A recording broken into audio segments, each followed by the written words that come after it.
Okay, hello everyone. Welcome to another stream from Hugo's desk. Today, I welcome you all.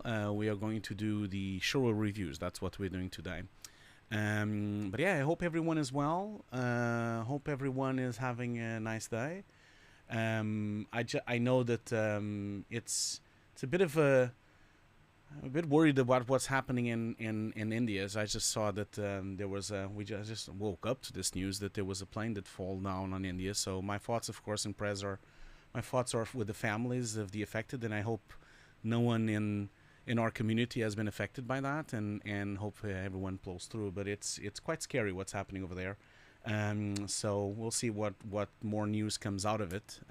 So at the moment it just happened. So I know we'll see how it happens. But so it's a bit of a darker tone for sure, since it's always very worrying when there's these kind of mass casualties and accidents. But hope everyone else is okay, and we're gonna have a review as we usually do on at Hugo's desk. We were going to have two reviews today, but unfortunately one of the artists pulled down last minute, so they just canceled just like a couple of hours ago. So this has been a recurring theme lately for the show reviews, but at least we have one, at least one. We'll see how it goes if we end up having a second one today. But I just wanted to let you know that we will have at least one show review today. Hope everyone else is well and everyone is listening well. I hope the sound is okay as well. Will, as usual, this stream is sponsored by BenQEurope, so I can't thank enough BenQEurope for the support and the massive help that they give me year in and year out to the streams. Today is also a really special day as well. That's why I have my VFX Notes t-shirt right now. It's the anniversary of VFX Notes, actually. Our podcast is 4 years old. I can't believe it. It's been 4 years now. It's unbelievable. I can't. When we started the podcast, we just started it as a fun project, and it ended up becoming quite a big thing. We have almost 1 million views, and we have 75 episodes, and we have a lot of guests, really amazing guests that we've had on the show, and it's been just a huge ride for me and for Ian, of course. Hey, João, how are you doing? Thanks for joining the show. As usually, I'm streaming, broadcasting simultaneously on Twitch, on YouTube. Now, if I'm talking to the chat and you don't see the chat operating, that could be that it's on the other chat. I have both chats open. I have both the chat of YouTube and the chat of Twitch. I always stream on both places because I know some people prefer on Twitch and some people prefer on YouTube. And also Twitch gives me the opportunity for people, if they like the show and they have Amazon Prime, they can support the show and they can use their free Amazon Prime subscription to actually Amazon. If you link the account with Twitch, it allows you to support one streamer every month. So that's why I also have Twitch on, because I know some people like to support the show that way. Instead of becoming a member or becoming a Patreon, they support the show through their Amazon Prime. So that's why. Because sometimes people ask me, "Oh, why are you doing it on Twitch as well?" That is why. That's why. Because some people have asked me specifically to have it on so that I could, they can continue supporting the show with Amazon Prime. In the meantime, just a bit of housekeeping. I, of course, as usual, I'm doing the. Oh, sorry, this is the wrong. This is the wrong camera. Sorry, I still have this set up for my streams, and so I had the wrong camera there. Apologies for that. So it would have been camera 1. There we go. Now it's going to be fun. So yeah, as usual, we have a giveaway at the end of the stream. So this will be for my Nuke course. Anyone can join the giveaway. It's completely free. That's the link. The link is also on the chat. It's attached to the chat. It's pinned. And if you're already one of my students, don't worry. I can give you my workshop, which is my second Nuke course. I now have 2 courses, not just one. And so you can use that link, or you can use the QR code and join the giveaway. It's completely free.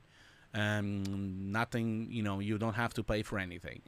It's a completely randomized like a randomizer that I pick at the end from a software called Galeem, which is a software that does giveaways. But of course, you know, keep in mind that I do have my courses as well. My courses are still 60% off right now. I'm still prolonging the promotion, and as you can see, I have three options. You can buy my Nuke course, which is currently being updated. I'm publishing new classes with Nuke 16 in the nodes of the Nuke 15 and 16. So it's being updated as we speak. And then the workshops, which is a collection of 7 workshops, which 4 of them are already available for you to watch, and I'm still making the other ones. So this is a collection of workshops where you get the footage and you can go through the shot with me. Then, of course, if you want, you have a special price bundle there. You can buy both of them. Now, maybe consider not buying it just yet, because you might win the giveaway. Never know. So maybe consider that. Today we are doing the showreel reviews, as I said. We have this season of Nuke reviews. We had the 29th of May, with today is the 12th, and then we have another one on the 26th of June and one on the 10th of July. If you are interested, you don't need to have a final showreel. You can use the link that is on the chat right now on both chats. Just book your place. We still have free slots available. I believe so. Let me just double check. There should still be free slots. I hope I'm not lying. Let's see here. So we have, yeah, we still have free slots on the 26th. And we still have slots on the 10th of July as well. So there are still 3 slots if you want to be part of this thing. So just keep that in mind.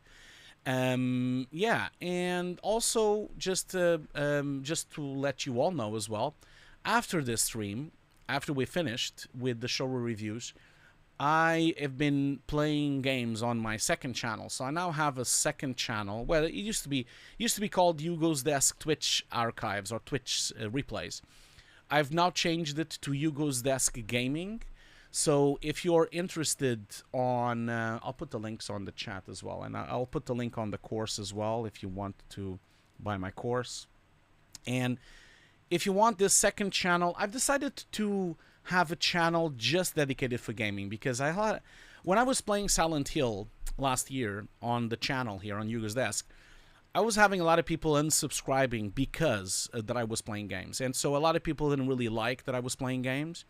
So I've decided to separate the channels. I've also talked with YouTube about this, and YouTube also recommended me to have 2 channels for this. And so now, if you want anything to do with filmmaking, visual effects, or the podcast, or Nuke compositing, will be on Hugo's Desk.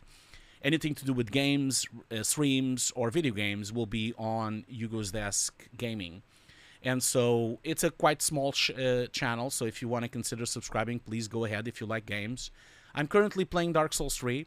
You know, as you guys know, I love Dark Souls, and I've finished Dark Souls 1, finished Dark Souls 2, finished Elden Ring, Platinum Elden Ring, Platinum Dark Souls 1. I really like hard games. I really love From Software games. So now I'm playing Dark Souls 3 for the first time. And you can see some other games there. I've also have the full truth of Silent Hill and Alan Wake as well, so you can go and watch those as well. But yeah, if you like games and you want to support my new channel, go ahead. There's the link. And that's pretty much it for the housekeeping. We'll talk a bit more. Before we even go any further, I just wanted to, of course, you know, give a huge shout out and huge thanks to BenQ, because without BenQ, it would not be possible for me to do this stream. And for all of you to know, if you are interested on buying a BenQ monitor, I do have a special discount that I can give to people as an ambassador of BenQ. So if you contact me on social media, I can talk to you and I can provide you a discount. BenQ doesn't really give me the discount to put it publicly here on the chat, but I can give you by talking to you on offline. So the discount is 10% off. And so if you're interested, just contact me and we can talk about it, and I can even give you some advice of which is the best monitor for you to buy and everything. But I just wanted to shout out that, because they have been so supportive of my channel for so many years now, and I cannot not mention something. So without further ado, because they're the sponsors of this stream, and I feel bad because last stream I kind of forgot to play them on the beginning. So I'm going to play them now. It's a really short ad, but let's just watch the BenQ ad, and I will be right back with the showreel review. So again, once again, thank you so much, BenQ, for sponsoring my channel.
And once again, thank you so much, BenQ, for supporting the show.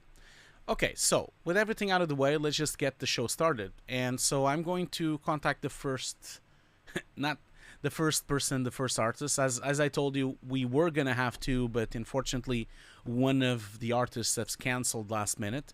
So we only have one artist today. And I do apologize for that, but in this short notice, I can't really get a second artist right away because it was literally just canceled an hour ago. But we'll plow through and just continue. So I'm gonna call them up and see if they're here, and hopefully they are, and we can start or review. So yeah, they are already here. So let's just do that and talk to them. Hello there. Can you hear me? Yes. Hi. How you doing? Hi. Yeah, I'm good. Your name, yeah. So that Dylan, right? That's your name, right? Yes. Yeah. Yes. Well, first of all, Dylan, I really wanted to thank you so much for agreeing to do it earlier. Really, it was really kind of you to do that. That's all right. Yeah. I'm totally free, so that's fine. Yeah, because I know you were booked for an hour from now, so I do apologize for that. Someone canceled last minute. Yeah. Okay, so before we even jump into your, I'm gonna just roll. I'm gonna do this. I'm gonna put you on this side here. I'm gonna share your show reel so that everyone can see on the screen, and then we can talk about it. And I'm gonna share my screen with you as well. So I'll take the sound out though, because I want to be demonetized. So I'll just put it here, and hopefully it is looping. Let me just see if it's looping. Yeah, it is. So I'm going to just have a loop. And I'm going to share my screen with you so that you see what I see as well, because the stream is so delayed that you probably don't want to watch it through the stream. So yeah, you probably see my screen, right? Yeah, you see the video running. Yeah. Cool. Okay, so I'm going to, first of all, while your showreel is looping, Dylan, why don't you tell us a little bit about yourself? Sure. So I'm a 3D artist based in Brisbane, Australia. So I started doing 3D since 2020.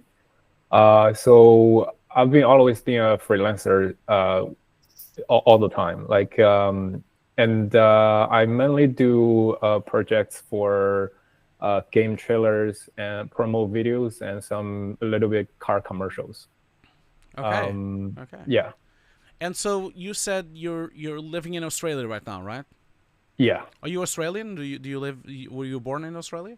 No, I'm Chinese actually. So I moved to Australia like 10 years ago. Oh, okay, cool. Yeah. And so you've started learning 3D 4 years ago, you said.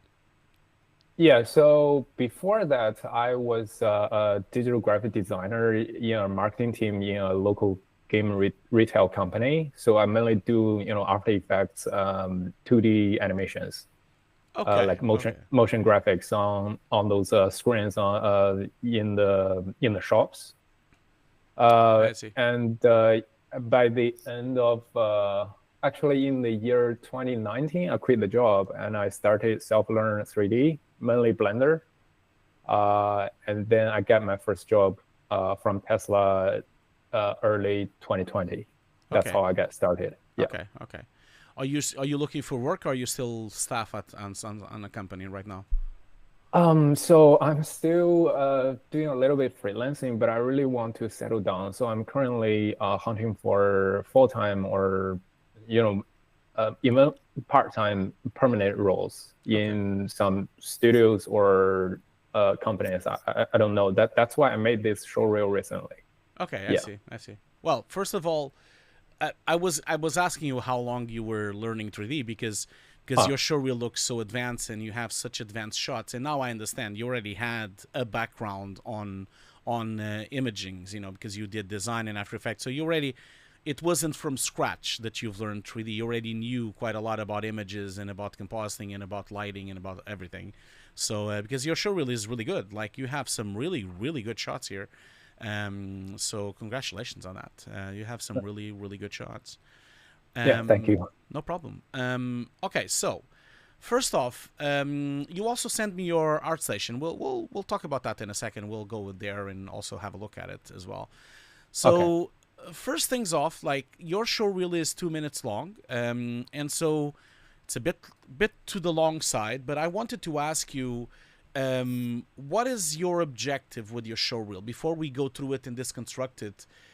Is it to get a generalist job? Is it to work on film? What is your dream job scenario? So first of all, about the length of the video, Yep. it's 2 minutes because I didn't do a show reel for like 4 years or Yeah. 4 or 3 years. That's why I try to include everything I did in the past, 4 years into one video. Yeah, of course. That's why it's so long. And that's okay. And That's okay. yeah, and to answer the other question, so I at this point I can't dislike my freelance job, like after this long time, because I mainly did projects with Tesla Shanghai and Tencent Games. So their working culture is very pushy and stressful. Mm-hmm. So I think I get burned out. Okay. So I'm very exhausted. That's why I want to hunt for a full-time job. But at the same time, when I look at the permanent roles on our station worldwide, because there's no such an industry in here, Brisbane. Mm-hmm. I only saw the positions that they're asking for, like specialists. Mm-hmm. But I'm a generalist doing a little bit of everything. So when I look into those requirements in those job ads, there will always be something that I don't really, know how to do it. Yeah. So I'm kind of stuck here. So Yeah. I really want some advice from someone like you to give me some advice. What kind of roles should I apply for, Yeah. or should I keep learning to become a specialist in a certain direction? Yeah, of course. No, I totally get it, and it's a common thing that people ask those things, and also that they feel that way as well. I just wanted to tell you and also everyone watching that a lot of times the job offers online and on the companies, they are a guideline of what the job applicant they want, and so sometimes, of course, that's when you read the description, that's everything they would love for the applicant to be able to do or to be able to achieve. Of course, the job board usually showcases the best candidate ever, but not always they can find the best candidate, and so sometimes they will be fine with someone that doesn't do the entire requirements, but at least does some of the requirements. I think you have a lot of high quality work on your showreel, but it is true that most companies, if you're talking about like larger companies and film companies and games companies, they're going to be very focused on a single thing. Like, okay, you're going to be a modeler, or you're going to be a tracker, or you're going to be a compositor, or lighting artist. You're going to be a specific single thing in the company, because the company doesn't really have the time to develop pipelines to have generalists, because generalists usually are much more suited for commercial work and for fast turnaround work. And so that is the thing that's the challenge that you're facing. Your showreel right now is showcasing a lot of type of job offers, a lot of jobs. And so your showreel right now is a little bit confusing for the recruitments, because I'm afraid to say that they might not know what to do with you. Because a lot of times, especially because they won't know which of these things that you do you are the best at. So I would say that my advice to you would be to really focus on what, from all the things you know how to do, because I can see that you do a lot of things, what is the thing that you are the best at, and start there, and then work your way through the second best and the third best. So I guess that becomes a question for you. What is what you think you are best at? What you think you are best at doing? Maybe modeling. Okay. If I see the most confident task I can do is modeling, maybe. Okay, cool. That's good. Yeah. So modeling would be, and then what? The second task that you would be more confident to do, what would that be, for example? Lighting and rendering. If that, I mean, I don't know if they have like specialists to just do lighting and rendering. Is that a thing? It is a thing. Yes, it is a thing. Especially lighting artists, lighting and rendering artists is very common position in the industry.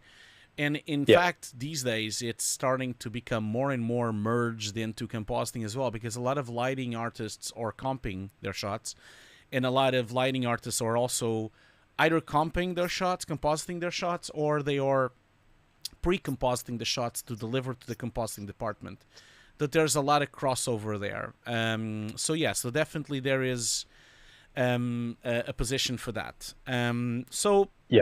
With that in mind, I think looking at your showreel and looking what you have here, I think you should focus your attention on developing one main showreel, which would be focused entirely in lighting and rendering. And it could have a little bit of modeling.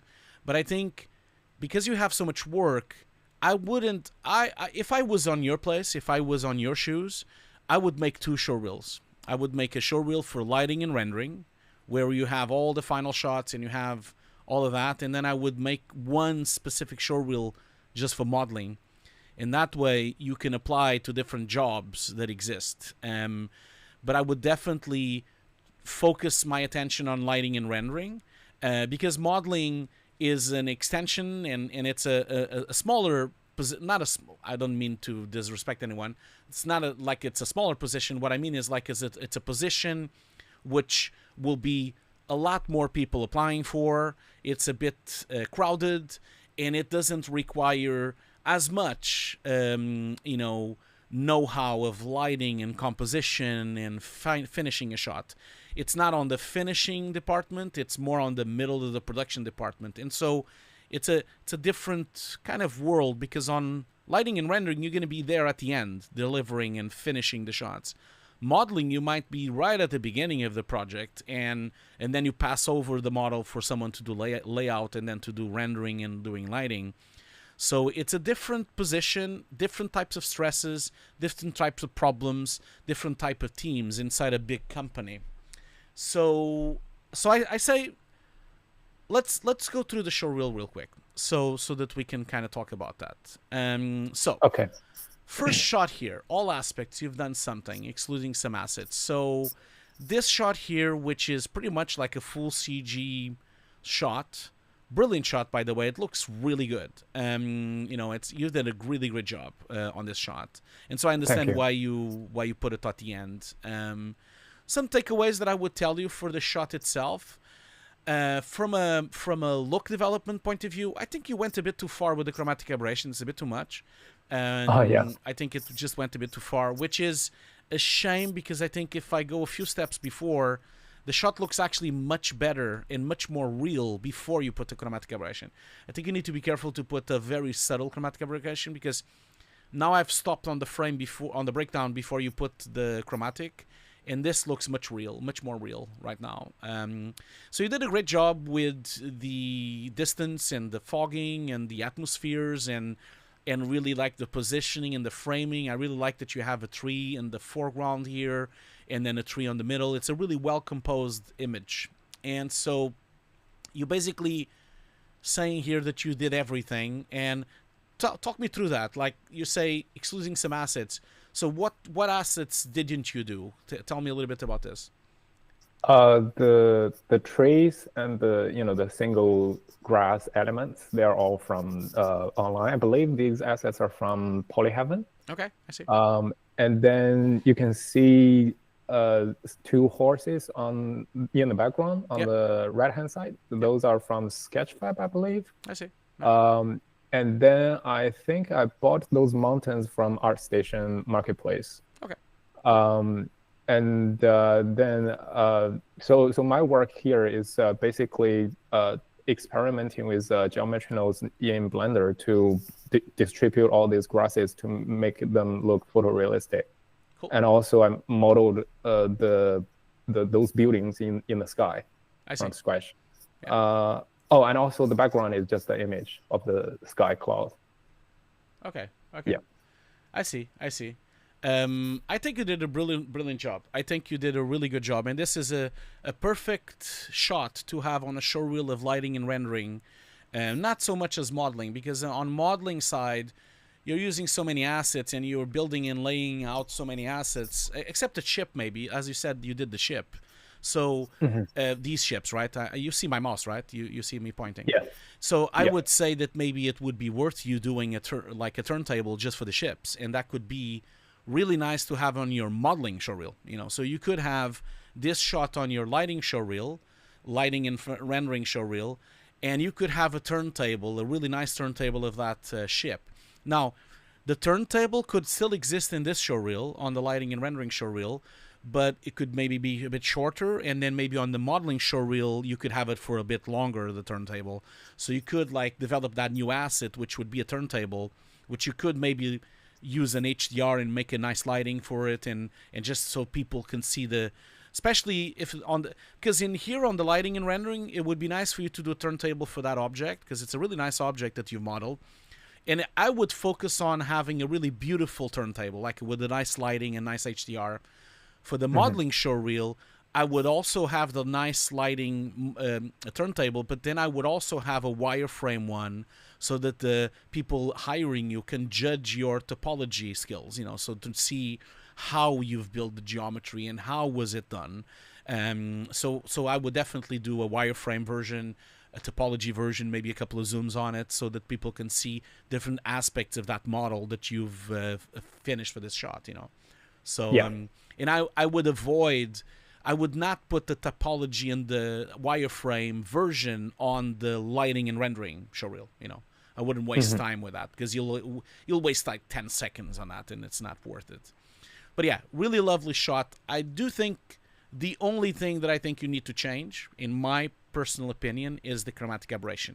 Just put a lot less of it. Like maybe just keep 10% of it. It's more than enough, because I'll tell you one thing, Dylan, if a DOP, if a cinematographer filmed this and used the lens that was so bad that did this much chromatic aberration, they would probably not get a job next time, because that means they used the worst toy lens in the world, So it's need to be careful with that, because this doesn't happen in reality. Cool. So great shot. So let's move on to the second one. So tell me a little bit about this. This is a cinematic, so this is a real production, right? Because the shot before this is not a real production. This is a personal shot, right? Yep. One advice I would give you, and at the end we'll go through the whole showreel and talk about this, I really think you should start with professional work first, because it's the professional work that really matters for most people. You know, I really think that personal work is cool, but the recruitment people are always going to focus on the professional work, because the professional work gives you different things. Like when you look at professional work, you know that there were time constraints and there were client feedback. And if the shot is good, then they know that although you had time constraints and client feedback, you still managed to do a good shot. On a personal shot, it's a bit more dubious because, hey, who knows? Maybe you spent a year on this thing. And if you spent a year on it, of course it's going to look good, but it didn't have the time constraints or the feedback from a client. And so it's not that I want to tell you that it's worth less, but it is in the views on the views of a recruitment person, it's going to worth less for them because they don't know how much time you spent on it. You know what I mean? Yeah, true. Yeah. Yeah. So cool. Excellent. Okay. Let's move on to next. So tell me a little bit about this, the Neo 10 cinematic trailer. Yeah, it's a trailer for a smartphone launch from Vivo. So I don't know if you know the director Sony on Twitter. He basically hired me into his team to make, for this one, I think I did 8 shots in total. Cool. So basically in these shots, they provided me this scene with all these background buildings and also the character. I basically look at the storyboard they gave me, and I, change the buildings around to make the shot. Each shot looks, great from different camera angles. Mm-hmm. And then I animated the character, I did the lighting, did the rendering, and a little bit compositing because those lightning effects they're like actually 2D drawing from another studio.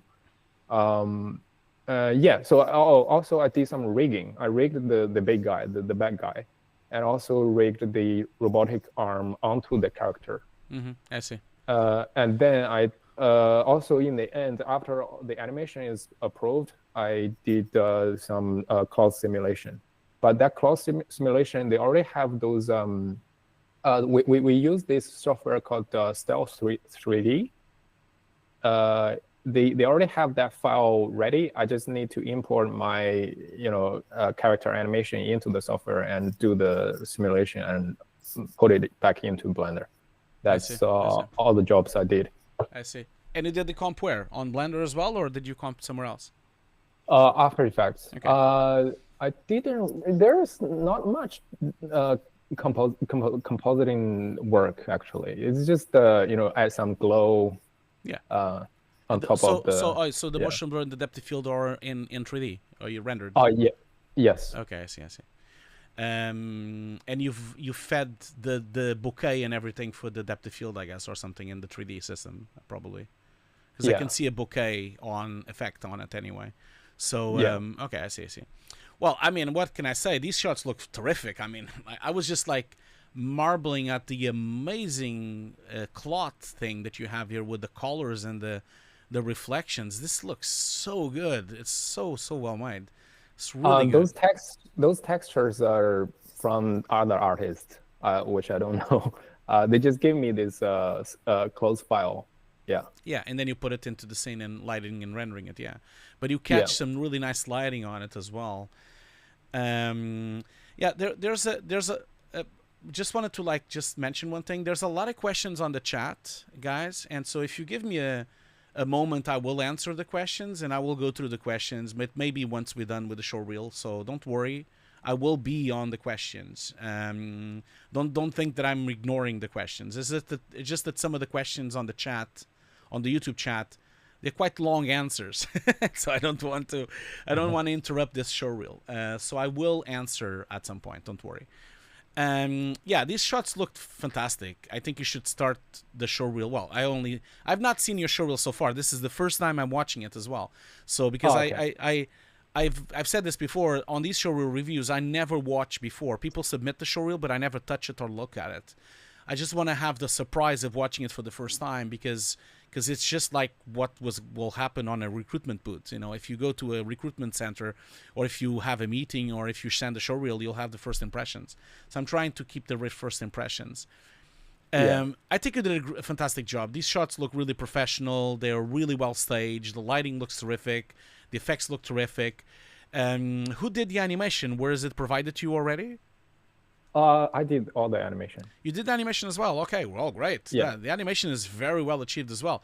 Is it all hand animated, or did you mocap anything, or how was it done? All hand, Okay. all manually. Yeah. Well, you have a good trade to do animation, because they are not stiff at all. Like, the animation is very fluid and very well made. So congratulations.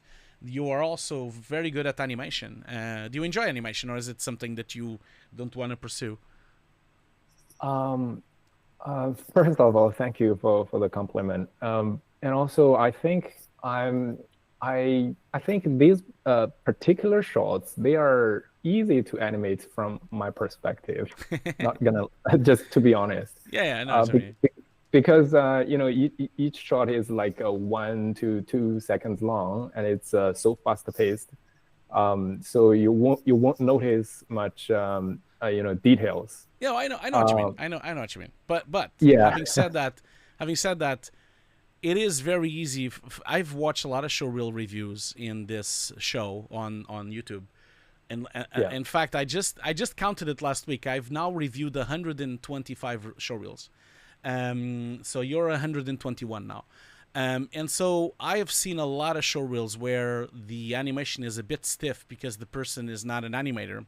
It's really easy for animation to become stiff because they're not fluid. And you've managed to, I understand your point of view that it's more simple and it's like short shots and a lot of motion blur and a lot of depth of field. But the Yes. staging and the angles and also the fluidity and also the poses that you've done are terrific, and that's why it looks good. It looks like, that's why I was asking if someone animated it, because it kind of looked like someone that you had like an animator doing it, because animation is a very different world from lighting and rendering and modeling. A lot of times people that model, they don't animate, and people that animate, they don't model, you know. So it's a lot of times when you talk with really successful animators, they only do animation. They don't do anything else. Yeah, so, true. Yeah, so that's why I was mentioning. So I've seen I follow a lot of animators on social media. That's why, you know, when you asked me what I do best earlier, I didn't mention animation because I know how good those animators are. No, I know what you mean. I know exactly what you mean. Like, of course, because you look at the work they do and it's like, oh my God, I can't call myself an animator. I know exactly what you mean. Yeah, exactly. Because you become a bit, but sir, you are very good. So I just wanted to let you know that. Yeah, thank you. Yeah, but these shots are terrific. I think from a lighting point of view, a rendering point of view, animation point of view, they look fantastic. I think the only thing that I would tell you is that you would most likely improve a lot on the shots and have other options on the shots if you composite them on an application that was more meant for CG compositing. I think I would really advise you to look into Nuke or to look into Fusion. Having a node-based application, a node-based software to comp, will give you a lot more freedom to work on your depth of field, on your bokehs, to work on blooms, to work on the textures, to work with the AOVs, and really do some certain subtle things that would improve your shots. I'll give you examples. Like, I think the atmospheres could have been improved on this shot. I think the depth of field could have been improved. It feels a bit flat, doesn't ping enough, it doesn't have enough bokehs. I feel like it would have looked a bit better if you would have attached, you know, and actually composite them and tweak those kind of things, and not rely so much on a full output from 3D because it's going to take too long for you to re-render it and everything. So I think definitely, if I was on your place, I would try, because I've been there before. I was an After Effects artist in the beginning of my career. And then I switched to Fusion, and then I switched to Shake, and now I'm using Nuke. So I switched to a node-based compositing application 22 years ago, about that, and I've been using Nuke for 20 years now. And I still use After Effects for certain things, but I just feel that a node-based compositing application will be an easier way for you to do your work because you have so much CG in your shots. And also it will help you in your job hunt because they will expect a lighting and rendering artist to be able to use Nuke to at least pre-comp the shots for another artist. And so if you're going to work if you find a job as a lighting artist, I can guarantee you the job board is going to tell you that you need to know Nuke. I can guarantee you that it says that on the job offer. Not that you need to know Nuke completely. No, you don't need to know keying and rotoing and tracking. It's more to do how to assemble the UVs and how to assemble the layers in Nuke so that you can then either comp it yourself or provide the pre-composite to the compositing department. And especially if you're going to deal with specialized passes, special dirt passes or special texture passes or special AUVs or cryptomats or any kind of pass that the artists are going to ask you when they're comping your shots. So have a think about that. Industry standard is Nuke, but I know Nuke is really hard to find and it's expensive, and so Fusion could be a good option as well because it's free.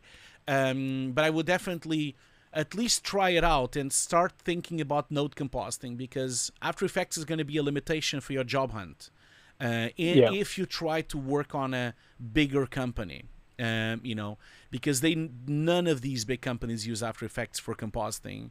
They use it for small shots and they use it for motion graphic stuff and for some simple stuff. But if you're going to apply for a big company, it's going to be easier if you know node compositing. I actually didn't use After Effects very much for a long time. I like the first the personal project, the environment one. I did everything in DaVinci Resolve. Oh, okay, cool. So I was trying to. But so this was done in Fusion, you mean? I mean, or just in Resolve directly in Fusion, right? Some part is in Fusion. Okay, I see. Cool. Yeah. Cool. Of course, the color grading is the color grading tab.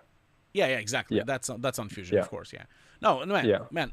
Blackmagic DaVinci is an excellent option for people starting out and also for people training or people doing their showreels because it's free. Like it's really like a great choice as a starting thing. And then once you get into a company, a lot of companies also teach and have academies and they have training facilities as well. So a lot of times when they see a really talented artist, they might even end up training you or giving you tutorials or giving you part of your employment to actually have training for that. So that happens a lot. A lot of the big companies have in-house teachers, So if you work at DNEG or if you work at Framestore or if you go to ILM, they have an entire educational department that trains people, workshops, all sorts of things. So that's not very uncommon. Even at the mill, when I was still at the mill, we had that as well. We would train people, and many times I trained After Effects artists to convert to Nuke. We've done that many times as well. So that happens all the time. So okay, cool. So let's just move on because we still have a lot of shots to go. So what happens on this second I think it's a cinematic as well, the Delta Force. So what's going on here? So I did the layout, 3D layout and camera animation. So this one is very interesting because they actually finished the trailer at first, like internally, but the director was not very happy with the cinematic look, like camera movement, layout stuff. Because I worked for Tencent Games before on other projects that you will see later on the showreel. So the guy called me in to have a try. So they basically have everything mocapped. All the animations are done. So they gave me all the files. I just play around with the camera, the angle, the layout, etc. And then I made the layout for. This is the third part. So the entire trailer is like 3 parts. I did the third part. It's like 30 seconds or something. And I did the entire layout and export my camera animation. They directly use the most of this animation in the final render. And so you were saying that they weren't happy with the animation. What happened? Like, did you had to change it, or was someone else involved, or what happened there? No, not the animation. I mean the camera The camera. movement. Yeah. Yeah, like for example, the drone flying through the map. And so what happened? Is this version you have on the showreel the one that was delivered and finished? Sorry, can you say it again? What I mean is, like, you were saying that he wasn't happy. Did you guys ended up? Is this the final version? Did it came out, the trailer? Was it finished? Oh, so like before I get involved in the project, the trailer was already done by another studio. Oh, I see. They do all the animation with motion capture, you know, and they made this. I believe they made this in Unreal 5. I see. I see. Okay, it's really and good then- for Unreal 5. Wow, this is really good. Really good Yeah, quality. And then the director reviewed the whole trailer. He's not very happy with the, you know, the camera movement. I would say. He just wanted to look more cinematic. Yeah, That's why. I understand his Yeah. point of view, because it is a bit off the wall. The camera moves, they're a bit exaggerated and a bit off. As a director of cinematics myself, because I've directed multiple cinematics in my career, I think yes, the cameras are a bit unrealistic and not respecting the language of cinema, especially on the very fast pan movement cameras. I would definitely ground them more to reality. But it doesn't really matter. Like, you only did the layout and the camera animation. You weren't involved. You weren't responsible for anything else. For me, especially this camera move, the last camera move on the trailer here that you have on the showreel, this is really not a very good camera move. I think it's very unrealistic, and it doesn't really. I don't know. It just feels like a very old-fashioned kind of cinematic. And so I think I understand why that director would. I would have said the same if I was directing this. I would have said exactly the same thing. Cool, but it's really good work. So how was this? Like, you worked with a much larger team then, wasn't it, working on this project? I actually only have one contact because like I said, they already have everything done. Everything was done already. Yeah. They just need a camera. Yeah. And so what happened happened at the end? Was the director happy with the result?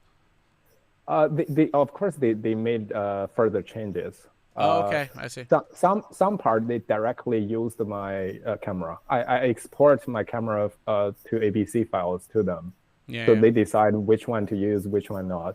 I see. Like the very last one, the camera fly to the sky into some rocket launching. Yeah. They changed this. I never saw this before. my camera was like flying sky high to reveal the map. I see. I guess they want to, because I cut it in my showreel, but after the camera fly into the smokes, they reveal the logo. I guess that's why they did the change. Okay, I see. Yeah. Okay, cool. Okay, cool, excellent. Okay, so now let's get to the next one. So, Wild Rift event trailer. So tell me a little bit about this. You say here 3D layout draft. What does that mean? So the difference between this one and the previous one is that in this one they didn't really use any of my files. Okay. So that's why I call it draft. I don't know if that's correct or not, but in this one, they gave me the whole storyboard. They want me to create the whole layout of the entire trailer, which I did. And then there are a lot of changes, but in the end, they decided to change a lot, even from the storyboard. I see.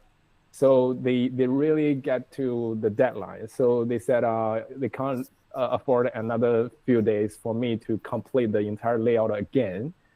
So they asked the animators to directly jump in to create everything on the way. So they didn't really use my files. And so what we're watching here are these the shots that were finished by someone else, or are these the versions that you've done at the time that we're watching? I so from the storyboard, they only have drawing of characters.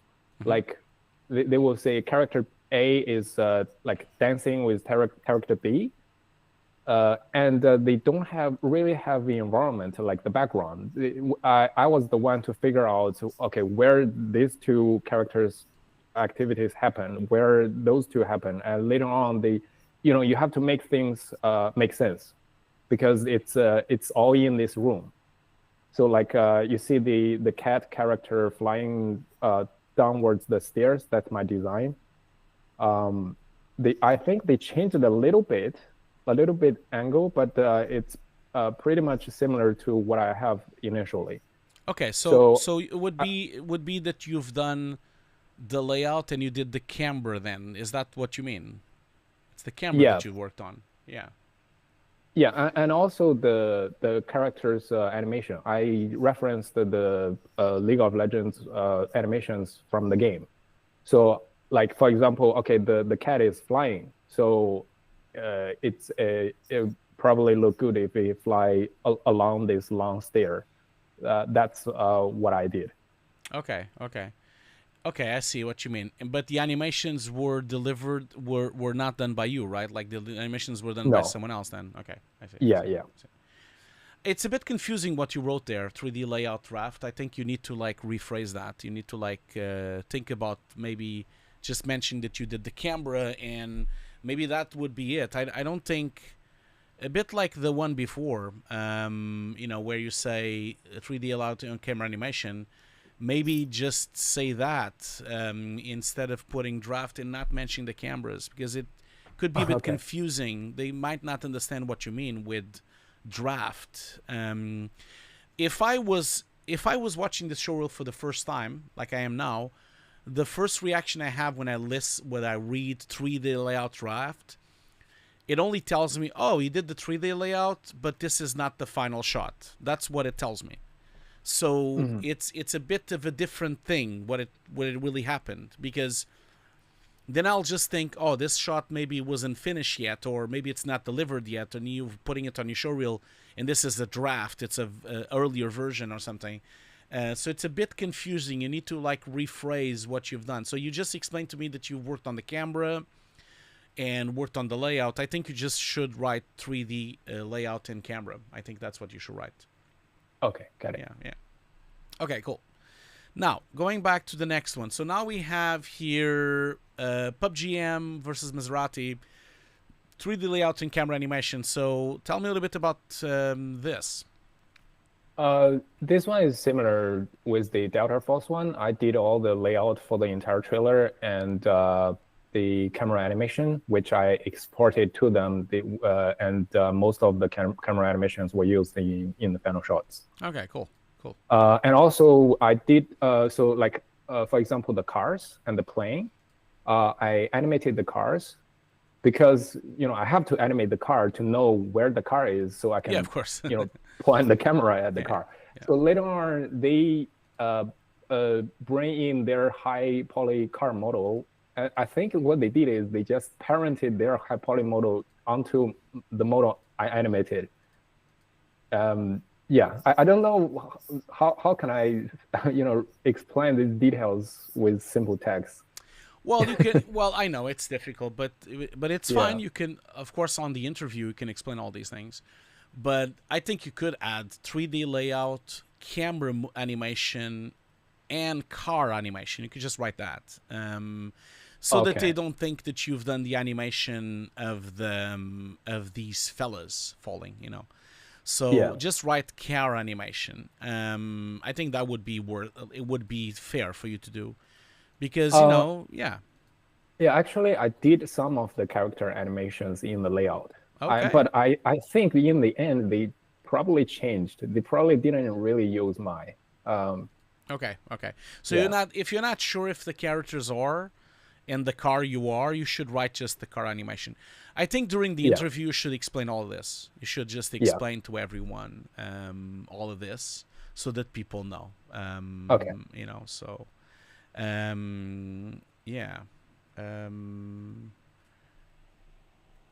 I wanted to just mention again that I'm getting a lot of questions and a lot of messages on both YouTube's chat and also on Twitch chat I will get to you all, okay? I don't want to interrupt this showreel by going through really complicated and complex questions. We'll do that just before we do the break. So don't worry.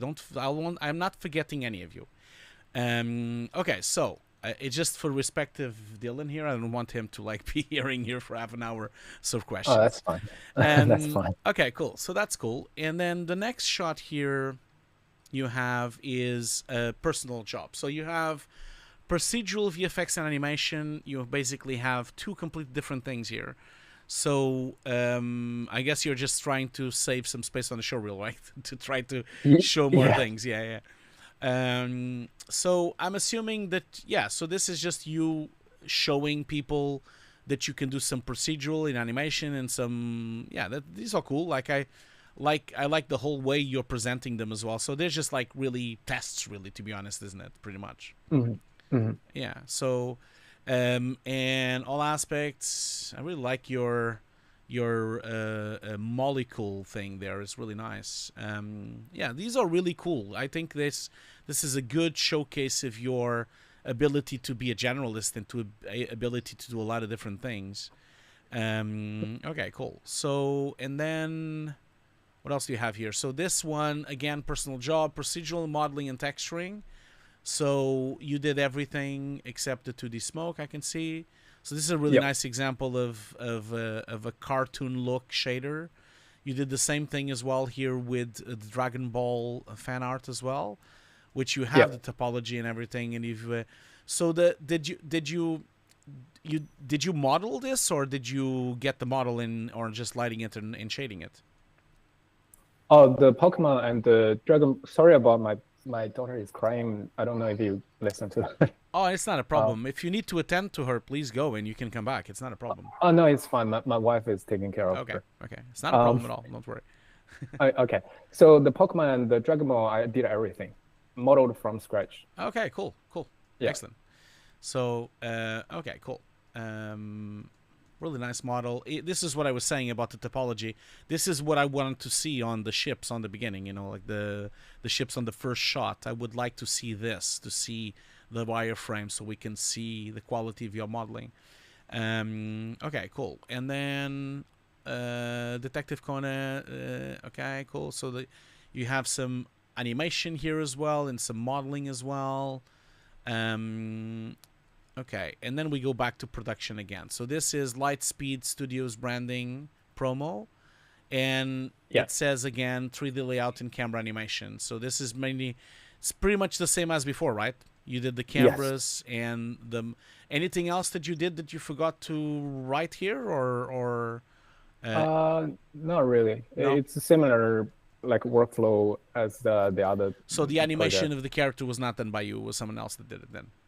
Yeah. Okay, cool. 3D layout and camera animation, and then in here again 3D layout and camera animation, 3D layout and camera animation. Okay, cool. And then, okay, now we have a complete. So all these are kind of the same thing. They look really cool, but of course it's you just did a little part of it. That's the thing. Like that's why I'm not really focusing on my attention into anything really, in terms of the lighting or the compositing or anything else, and I think in terms of camera move, you did a great job. I think they look terrific. They look smooth. The camera's not too crazy. They're quite cinematic. I really like this camera angle and the way you've done the layout and the composition here. That's really nice. Not the compositing, I mean the composition. So it's really nice. Really nicely done.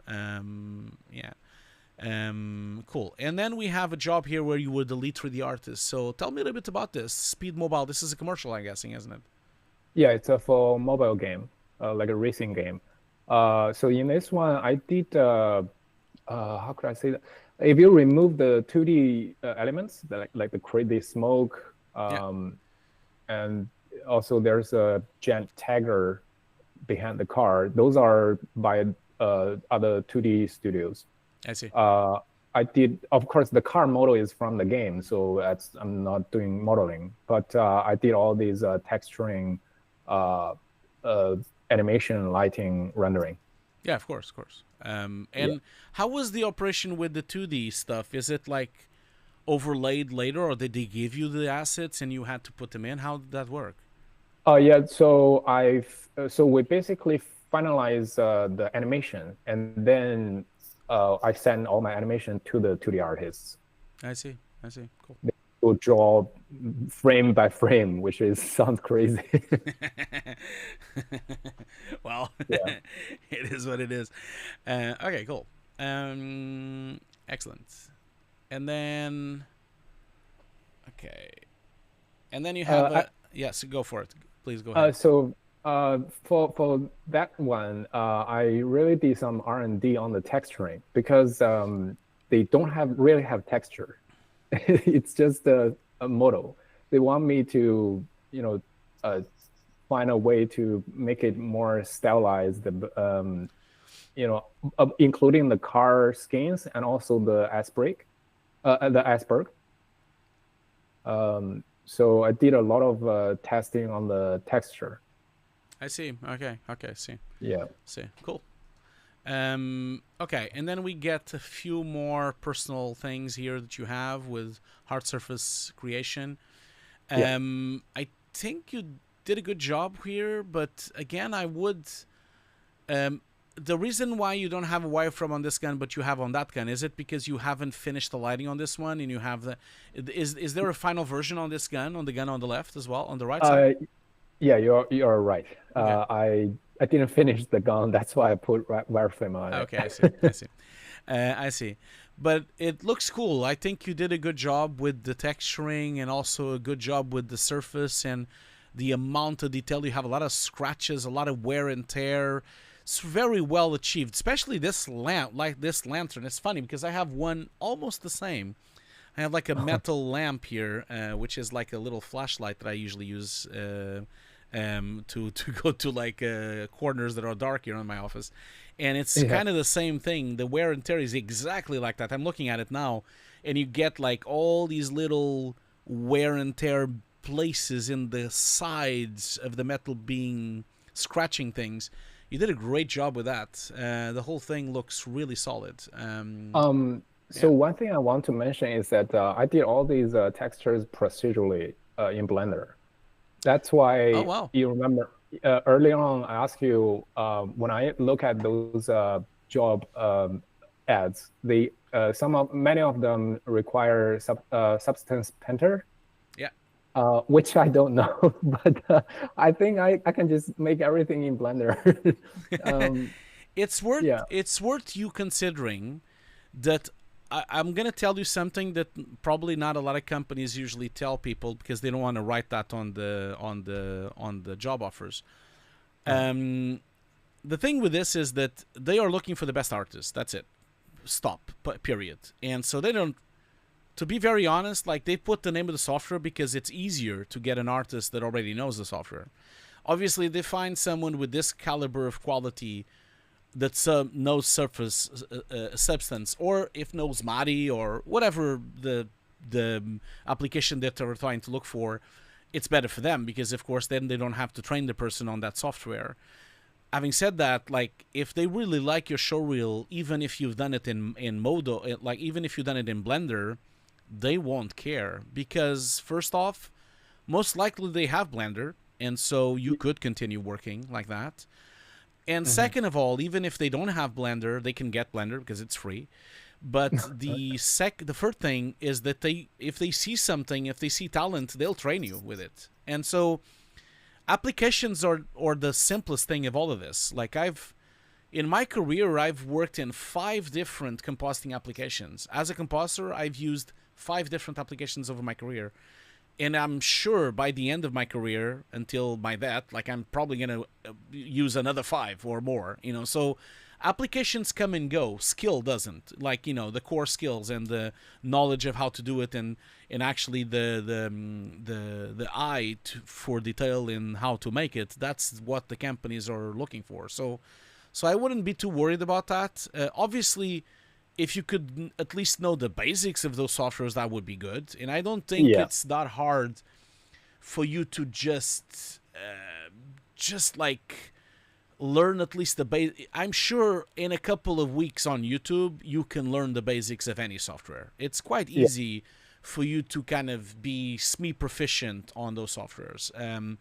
And the easiest way to do that is to pick up something you've already done and just try to completely replicate it on another software. So imagine you pick this gun up, which you've done in Blender, open up Substance, and do the exact same thing there. That would be the ideal scenario, and trying to match this and try to find a way, how would I do this on that application? That would be my advice to you, you know. Yeah. Yeah. Yeah. Understand. Yeah, so you have some people on the chat as well agreeing with you that they prefer Blender over it. And it is true. I know Blender is amazing and it's really good, but you need to understand that a lot of companies have already their set pipelines, and they've spent so much money on their pipelines, it's not like going to change overnight. So but you'll be surprised by the amount of companies that use Blender. Maybe they don't talk about it, but they do. So you know, it's always, I mean, I'll tell you from experience, from every company I've worked in my life, going from the mill to Fire.Smoke to Sony PlayStation, at Ubisoft, all the companies that I've been inside, they have Blender. Like, all of them have Blender. And there's always a couple of people on the corner using Blender. So, you know, I don't think it's, you'll be surprised. Like, the main pipeline might be something else, but there's always artists doing some other stuff. So, yeah. Yeah. Anyway, let's keep going here. So, more surface. And so you have a car, you have a fella here. You put the wireframe, that's probably, yeah, like you say, whip, you're still working on that.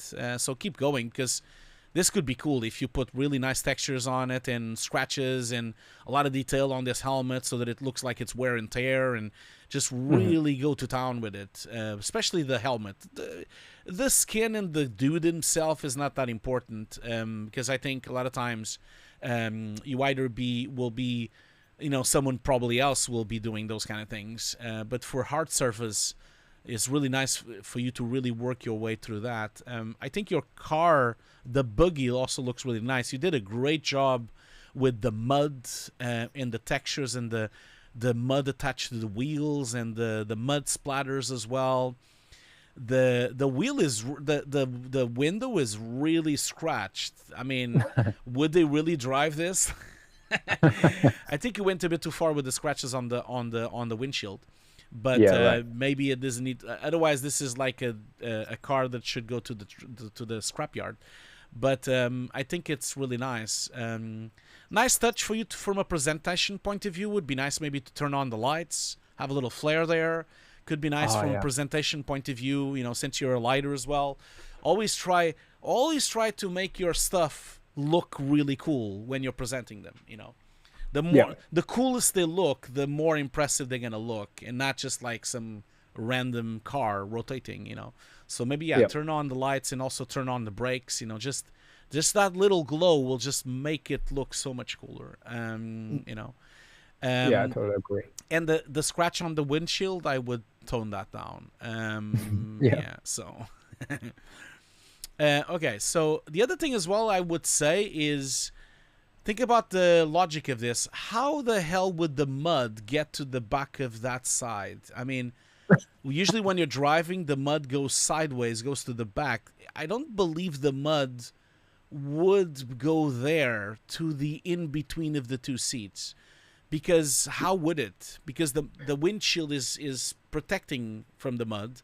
So the mud either would go fly through the air on the top of the car, or it would go sideways. So be careful with those things. Like, those are maybe a bit of an exaggeration also to have mud inside here. I think you went too far with the mud inside the car. Because as the car is going on really high speed, it would deflect the mud quite a lot. And so a lot of the mud wouldn't go into the car, you know. So. I did everything procedurally, so I didn't really, refine the UVs, so it's everywhere. Yeah, well, that's fine. You can go in and just maybe delete a bit of it, or maybe if you can just go in and paint it out, or go to the textures and just like try to organize a section that would not have that dirt pass, you know. Okay, so this is this for a game that you're working, or is it as a personal project as well? It's from another indie game dev, which I lost contact. I don't even know if that's a real game or not. But he paid me to make this Gundam. That's it. I never heard anything back. Looks really cool. You see how cool it looks with the light on? See how cool Yeah, your Jeep will look if you has the light on? This looks yeah. so much cool. This looks really cool. The whole thing looks great. Would be nice though for your modeling showreel that you had some kind of wireframe breakdown as well of it. That would be nice for that showreel. For the lighting showreel, you don't need it, but this is really cool, really good work. Yeah. Even the smoke and the gun and the bullet flying through, really nice artistic choices there. And he looks really cute as well. It's like a really nice, cute Gundam.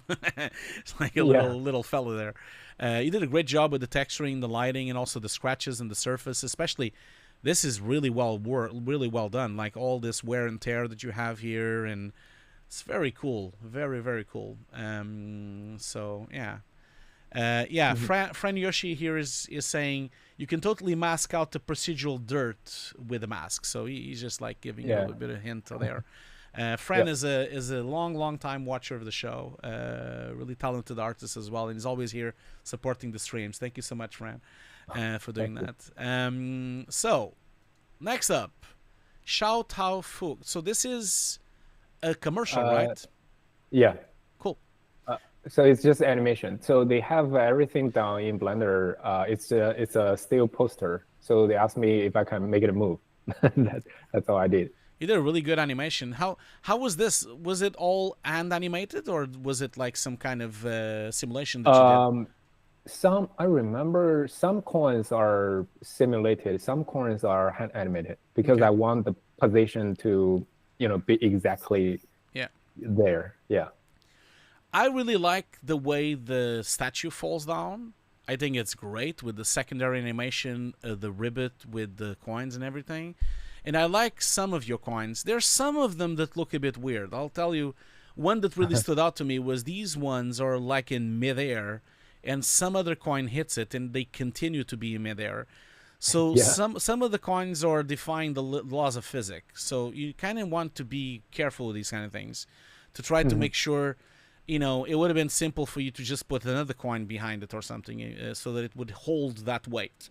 Just so Yeah, that it right. doesn't look. It's like it's not that it's very. It's just a really subtle thing, but this is really nice, and the shot Yep. looks really beautiful as well. Like the shot itself. I know weren't involved on the shot itself. You just did the Mhm. animation, but the shot is a very pretty shot to have on the showreel. Mhm. So it's really well done by the team that did the shot. Okay. Then we have here some journal covers for academia. So am I to understand that you did the CG and the publications, right? Is that what you mean? Yeah. So basically, it's the professors or researchers, they send their papers to the journal. Yeah. And in those along with those papers, they always attach an image. So the journal will, for each volume, like each month, the journal editors, they will look at all these submissions. They will pick one image as the cover of that month. So all these three are published as the cover, which was done by me.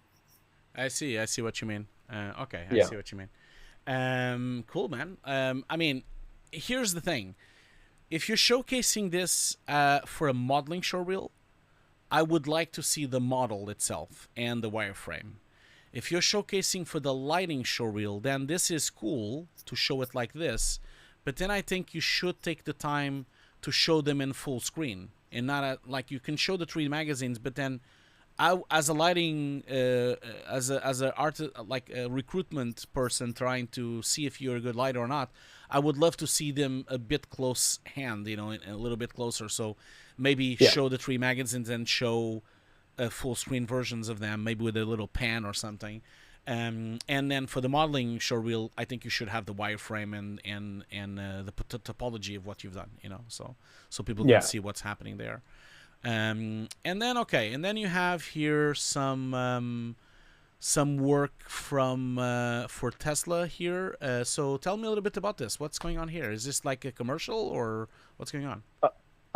So these two shots are actually their internal. I don't know if that's an internal conference or something. They didn't publish it, but they asked me to make them.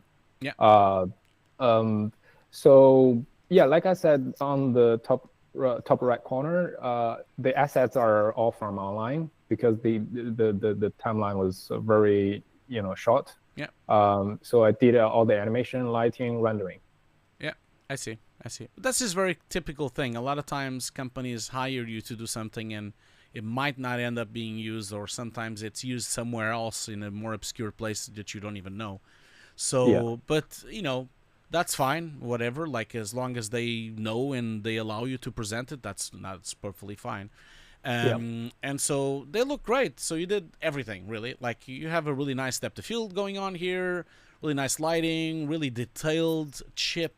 I'm not talking first about the chip, and this looks really nice. I think you did a great job with the lighting and the nice reflections, the coming in the ship and actually getting installed, the motion blur, and then lighting it up as well with the circuit board. This is very nice work. I think you did a great job. I think that looks great. I'm not so happy about the other dude, the robot thing there. I mean, it's okay, it's cool. But either you put them separately, or I think you should do one and then the other. But I'm not entirely sure I would even care about that. I think your circuit board is so much nicer, and for the lighting showreel, I definitely would keep it as it is. For the modeling showreel, I think you should have the wireframe and the topology of it as well. Did you model the whole thing or just parts of it? No. Just parts of it? No, everything. Just the chip, of course. Just the chip? Okay. Yeah. And so the rest is Yeah. But that's okay. Then you don't put it on the modeling showreel. You just keep it on the lighting showreel. Then that's fine. You can just do that and not have it on the modeling showreel. So this is the case of those shots that would be like that. And then this is for an interactive game for Tesla as well. So they have this show in Shanghai too. That's the first time they bring Tesla. I believe that's Model S and X plate. That's the first time they show the vehicles in China. Okay, so they have this big screen. They want to make a screen that the visitors can touch the screen to stop the timing. If you can, for example, if you can stop the timing exactly at 10 seconds, you will win a prize. Oh, wow. That's the game. I see. So they want to make it an easy way, not really game development. It's just a video. And you press the screen, it stops. I see what you mean. Okay, cool. Okay. I mean, it's okay. I mean, it's very stylized. It's very graphical. It's almost like a motion graphic piece, especially the texturing and the lighting. The texturing on the front. The background is a bit better. So, but it's not a very good shot to have on the showreel. I don't know. Like, I think it's probably something that, since your showreel is so large, I don't think it would be missed if you would take it out of the showreel. Okay. It's also not that impressive, so I would say that. But we'll get to that in a minute. And then Tesla versus PUBG. This is a commercial cinematic, like a cinematic for it. So tell me a little bit about this. This looks great. So this is all the same. This is actually the very first commercial project I started when I started my 3D career. Oh, okay, cool. So I basically, these are kit bash. Yeah. Most of them are kit bash. I modeled some of them, and this factory, it's a mix of my own modeling and some kit bash. Okay, I see. Yeah. Yes, so basically, in this one, if we exclude the assets, I basically did everything for the entire video, which was crazy. Yeah, it is. It is, especially you have so much compositing and so much lighting and so much rendering here. Now, having said that, like, there's a couple of things that I would say. Like, I think your first shot looks fantastic. I think this is really nice. have a really nice depth of field going. It's a little bit too much, but that's okay. I mean, it might be a bit exaggerated in terms of how a lens would actually shoot something like this. It's very rare that a wide lens has a capability of being so defocused on the background. So for me, like, I look at this, I think it looks cool, but it perhaps is a little bit too defocused on the background. Because usually if this is a wide lens, it looks like a 24 or 20 or a 30. I mean, even if you have a 30, which is f1.4, you're going to have a hard time having so much depth of field. Depth of field usually happens either you have a long lens or if you are really close to the character. If you're that this far away from the box, I don't believe it would defocus so much. Otherwise, it becomes a bit of a miniature if you start defocusing so much.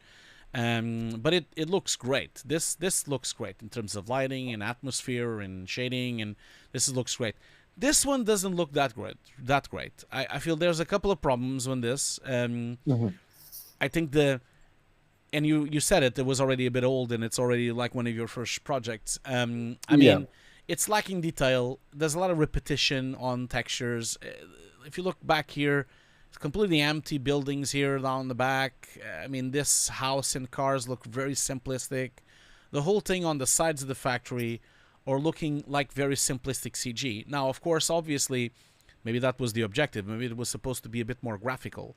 But if it is to be a photoreal thing, then it's missing quite a lot of detail and photorealism happening on these houses on the peripheries and the cars. And even these cars, some of them look like they're inside the floor. They look like they don't have no wheels. They look like they're like melted into the floor. They almost look like they're on a flood or something. So it's a bit strange, those things. And this grass looks very unrealistic, and the side here of the factory also looks very unrealistic. And I just think that there's a few things that are a problem. And also there's a lot of noise on the shot, especially when you look at this shot here and this one. You start having a lot of noise on your textures and your reflections. Perhaps it's because you needed, especially here, you see the shadows and the reflections on Tesla's building. It even flickers. You can kind of see flickers happening inside these squares, and the flickering is really distracting. So it needed a lot more sampling, or it needed bake lighting, especially you see the reflection here on the truck as well. Yeah, so I think these shots are not as well achieved as the other ones that you have. Having said that, they look cool and they are nice shots, but since they're a bit old, at some point I think you should take them out of your showreel once you have new stuff, you know. Yeah, so because I think they are, with this amount, look at the amount of flicker that is happening inside here. With this amount of flickering and inconsistent refraction quality and reflection, it just really boils. It's like boiling everywhere. Almost looks like there's a heat distortion inside the car. So it's a bit awkward. Yeah, that's artifacts from the denoising. Yeah, exactly. Back then, I was the only artist doing this, so I was really trying to finish everything before the deadline. Yeah, of course. I mean, I understand that. And when you talk in your interview, you're going to talk all about that as well. Yeah. Okay, so then up there we have Tesla versus PUBG cinematic. This is still the same. No, this is part 2. So this is the second part of it. So you have a Tesla here driving like crazy and following a car. You did everything, including the animation, I'm assuming, isn't it? Yeah, just the assets are provided by them, and also some bought online. Yeah, these look terrific. These shots look terrific. Great shots for lighting and rendering. Really atmospheric, magic hour, really nice lighting. I mean, this hands thing here that you have, the hands look a bit CG-ish, and they are not a photoreal. So that's the only thing really that is kind of bringing down the shot a little bit. But because of the scattering and the texture of the hands, and the whole thing is just needed a bit more finessing to make them look a bit more real. But the rest is really nice. The sky looks great, and the animation, motion blur, you did a great job. Yeah, and this is still the same as well. The car is now flying. Okay, what's happening here? What is happening? Like, a Tesla is actually flying through the air now. Okay, and then he gets to Mars. Okay, of course they do. Like they go to Mars. These are some really cool shots you have here. Really well done. There's yeah. The only thing that I would say, like this shot looks terrific. Look at that. That's a terrific shot. Really great atmosphere with the smoke. This one here, really strange way you've made the particles smoke coming out of the wheels. I mean, it really should go upper. It should actually, it shouldn't be so thick on the ground here. It actually should fly through the air a bit more and actually go higher up. I think, yeah. So back then, I know nothing about smoke simulation. I did all these. I believe back then the Ambergen was still in like beta 0 point something. I see. I used the Ambergen to quickly make the smoke. That's okay. It's not a problem. I don't think it's even like a big deal. It's something that you know, if you're presenting a lighting and rendering showreel, no one is then actually gonna care about that because they're gonna think it's the compositor's fault, you know, like so. They're gonna be like, oh, that was the compositor didn't do a good enough job putting the simulation in. So I think from a lighting point of view, you did a great job, and a rendering point of view. Okay, and then we go back to. Oh, this is the same cinematic before, isn't it? With that character. Yeah. So for this one, they actually have like a real shooting, live action shooting in the background. I did the CG part. They later composited it. Oh, but you don't have the rest of the shot then? You mean this dude here over black? Okay, I see. Yeah. So in the background, there's some actor, like real human actors acting. Oh, I see. Yeah. And then it's over. But yeah, and also with this one, I think it has the transparent like channel, so I just use it to review my information. I see. I got you what you mean. I'm gonna just really quickly share everyone with your ArtStation as well, so people can go and check it out. I'll just share it on the chat. Just give me a second. So if anyone wants to follow or check Dylan's work here, please go ahead onto that place there, to that website. I've just shared it on both chats, and I'll get back to all the questions, and also I'll get back to the lovely donation from Akam. I'll talk to you in a minute, Akam. Just finish what I'm doing here. And I will talk with all of you, don't worry, once we're done with the showreel. Yeah, people really like the showreel, people saying on the chat, so that's good. Okay, so I'm just gonna follow here. I'm gonna put I'm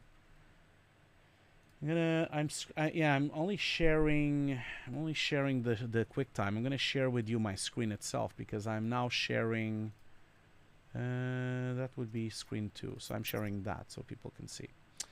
So you probably see now my screen, and also everyone else will now see my screen as well. So this is the ArtStation. If you guys want to go and follow Dylan's work, you have all the work you just saw is all here pretty much, and a few more things even.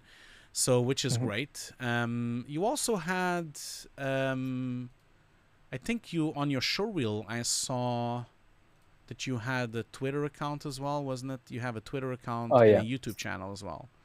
So let's go and have a look as well. So how do I go back to your... Wait a minute.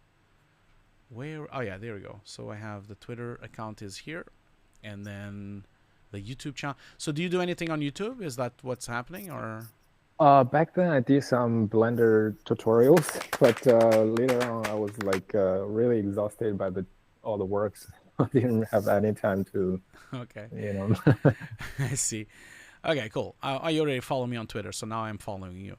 Thank you. Okay, so if any of you guys want to check out the work, I'm sharing the links. I'm putting the links on the chat because I don't allow links on the chat because I've had so many problems in the past where people were sharing porn on the chat. So I now only me and moderators can put links on the chat. And so I've already I already put it. Some people on Twitch here saying that they've subbed already, so that's good. So Oh, yeah, thank you, guys. so I'll look at some of your tutorials as well, of course, on the past. You have your showreel here as well. Like you said, you Yeah. told me that you had the 4K version of your showreel on your Yeah. on your YouTube channel and on your Twitter as well. You're a dog lover. That's great. I'm a dog lover as well. I can see that on Twitch as well. Okay, cool. Well, let's just go back to the showreel for a second, so we can do some final thoughts about it. So, I think you are really talented, and you have some fantastic work here. And I would say, like, my advice stands. I think you should do a lighting and rendering showreel. That should be your main focus. You could have a modeling showreel, but your modeling showreel will most likely be shorter than the other showreels. Yeah. I really think you should focus your attention into rearranging this showreel a little bit. It is always much more important to have professional in production work, and that actually allows me the opportunity to answer one of the questions, because it's relevant to this. Like a question that we had here on the chat on YouTube from Abby Silva was, what if the commercial work we've done is not great, but it's all we have? Can we use passion projects? So to answer you, Dylan, and also Abby Silva, the recruitment people will always prefer professional work, always, at all times. They will always prefer to have professional, proven work to personal work. And the reason for that is because, like I said in the beginning, they don't know how long it took you to do the personal work, and they didn't know the limitations you had, because usually when you do personal work, you probably don't have limitations. You can do whatever you want. It's very important for the recruitment people to see your real production work on action, so they can judge you on a pressure moment, because production work has pressure, it has deadlines, it has budgets. If the work in question is bad, like Dylan's is not, Dylan has really good work with professional clients. If in your case, Silva, your professional work is not a good quality work, or the client was very disruptive, or if the client didn't really listen to people or didn't work with it, or the budgets were too low, then yes, you do have a problem. Maybe try to get the best out of the shots, maybe rethink going back to the shots and redo them a little bit, or retweak them a little bit just for your showreel.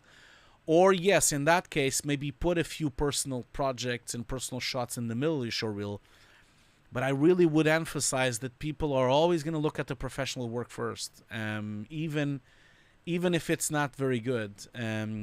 So maybe consider that. And if the professional work has issues, then maybe try to find some new projects to pimp up your showreel, maybe, or try to find, if you in the past, like I've done things like that, where I get together with a band and do a music video for them, or get together with a influencer and we do some animations and projects for them. That's still a client, and that still could be considered professional work, and that could open up the door to do some more creative work that could showcase better your knowledge. So anyway, going back to your showreel now. So I think from Dylan, I think the first shot, lighting and rendering, you should really keep it, and maybe perhaps do that turntable that I told you about. That's for the lighting and rendering showreel. Turntable without wireframe. The second project here, is there any way you can also show a breakdown or turntables on this project, or you don't have access to that anymore? I have everything in my ArtStation, actually. Okay, great. Then Yeah. if you So do, they actually they were making like a breakdown. I see. So they asked me to record some of my work files, and I put it on my ArtStation as well. Okay, pressing the button. Oh yeah, there you go. Now it's working. So you have, oh yeah, I see. Okay, cool. You have actually, okay, you usually even have the layout, and you have some footage. Okay, that's great. Wireframe. I would recommend you put a few breakdowns on your showreel. I think even if it's really short, it would be nice on your showreel to have some of these grayscale versions and some of the wireframes. And now you should split it up, like, so you could have some of these breakdowns on the lighting and rendering showreel. especially this one here on the middle, the one that you are actually putting the layers in. And then on your Okay. modeling showreel, you should focus on these ones to show the models and to show these turntables and show the rig and show everything you've done there. On the showreel that is a bit more technical, I think that could be. For this one, I just did rigging. All the Okay. models are provided. Okay. Then never mind. Then I think Yeah. you should just pick a few nice, cool things to put on your main showreel. I think that would be good. Now for the next shots here, these shots, they're not particularly amazing, but I still think you could keep them. But I really think this project, at some point, once you get more work, you should probably take it out. It's not as good as the rest of the stuff in terms of quality and the camera move, and you only did the layout and the camera move, so it's not a lot of work compared to the other ones. I would definitely focus more attention on spending more time on these ones that you did. Everything that you did, all aspects of it, like you wrote here, all aspects, it's going to worth more for your showreel than the other shots, because, and so spend a bit more time with breakdowns and spend a bit more time showcasing your work here than showing me camera work and layout, because that's a lot less work, and so it's not as valuable on your showreel. The same goes for this thing here, this thing as well, which is exactly the same problem we have with the shots before, with the cinematic, with the troops. So again, spend more time on the ones that you did all aspects of it, so and so the same goes for this one as well. You can always make them a bit shorter so you can gain more time on the other one. It's just that they are not as important for your lighting and rendering showreel. Now these ones here that you've done all aspects, if you've done all aspects, I think these could also go into your modeling showreel, where you could have maybe, since you did everything except the dummy model, I guess, but you still have animated it, so you could have some breakdowns on it as well, and show. They're already turntables anyway, but on your modeling showreel, I would maybe make them one by one. I don't think I would do side by side. I think I would show the one on the left, and then I would show the one on the right, and show one at a time, so people have time to assimilate them and watch them without having to look twice. Always looking sideways here. It gets really confusing. So, yeah, and I think this one you did a great job with. You have the turntable, you have the model already. That's great already. Let's see here. This one, it looks cool, but it doesn't look as good as the other ones before. So if you're having a really big showreel, maybe consider shortening it down, so you have space for the things. This is the same problem as the other shots. You only did layout and camera, so it's not necessarily something related to lighting and rendering or modeling. So either make them shorter, or maybe start picking the ones you most love and not have all of them, because it's not as important for your showreel as the other shots, since shots like this you did everything, so they are much more important for your showreel, because the recruitments are going to look at what you've actually done and not look at other people's work, because all those shots you just did the animation of the camera, so that's actually other lighters and other CG artists that worked on those, so true. Cool. And then let's see here. So next up we have, the guns. Really finish this gun as well. And I would definitely, for the modeling showreel, have them one at a time. I don't think I would put them side by side like this. I would have two separate turntables, and this two as well. Finish those as well. Tweak a few things on the car, put the lights up, make this helmet, finish the helmet, and have them on turntable. And then this is fantastic. I really, if you have a wireframe, would be great to see as well. I have this breakdown, like every pass in the art station. Great. Yeah, and then that should be on the showreel. On the lighting and rendering showreel. So that fellow is over here. Yeah, cool. Yeah. You need to. A lot of people think that recruitment people watch art stations. They don't. They just watch the showreel. They will never see anything else. If you scroll down, that's that's just the final shot. Yeah. So it's this one. Yeah. Just taking the song out. Yeah. So a lot of people ask me, "Oh, but I have it on my art station. It's all there." Be careful because obviously, very rarely a recruitment person will go as far as going and looking into the ArtStation. They will only do that if they really are so keen on your showreel, they really enjoyed it so much that then they will look more. It's very rare that they will go to the ArtStation. They will just watch the showreel, and there's hundreds of showreels to watch, and then they'll just move on.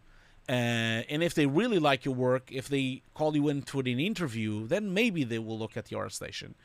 The problem with the ArtStation thing is that the ArtStation has too many things, and there's too many images and too many. They won't want to spend 20 minutes here on the ArtStation trying to click around and find things.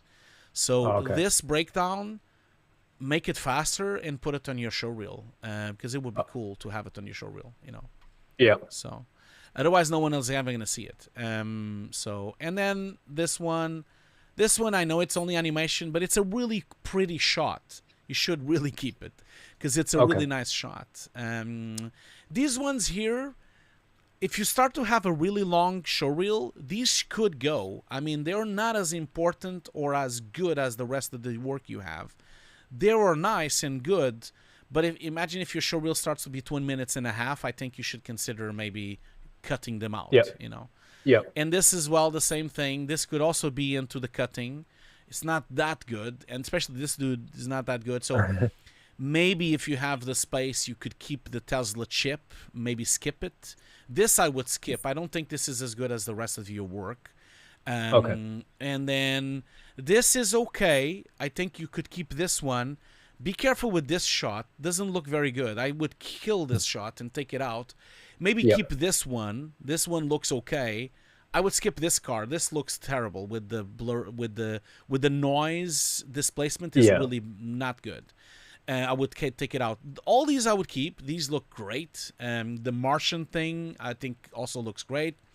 If anything, I would maybe kill this shot because you don't need so many. You know, you already have him flying through Mars.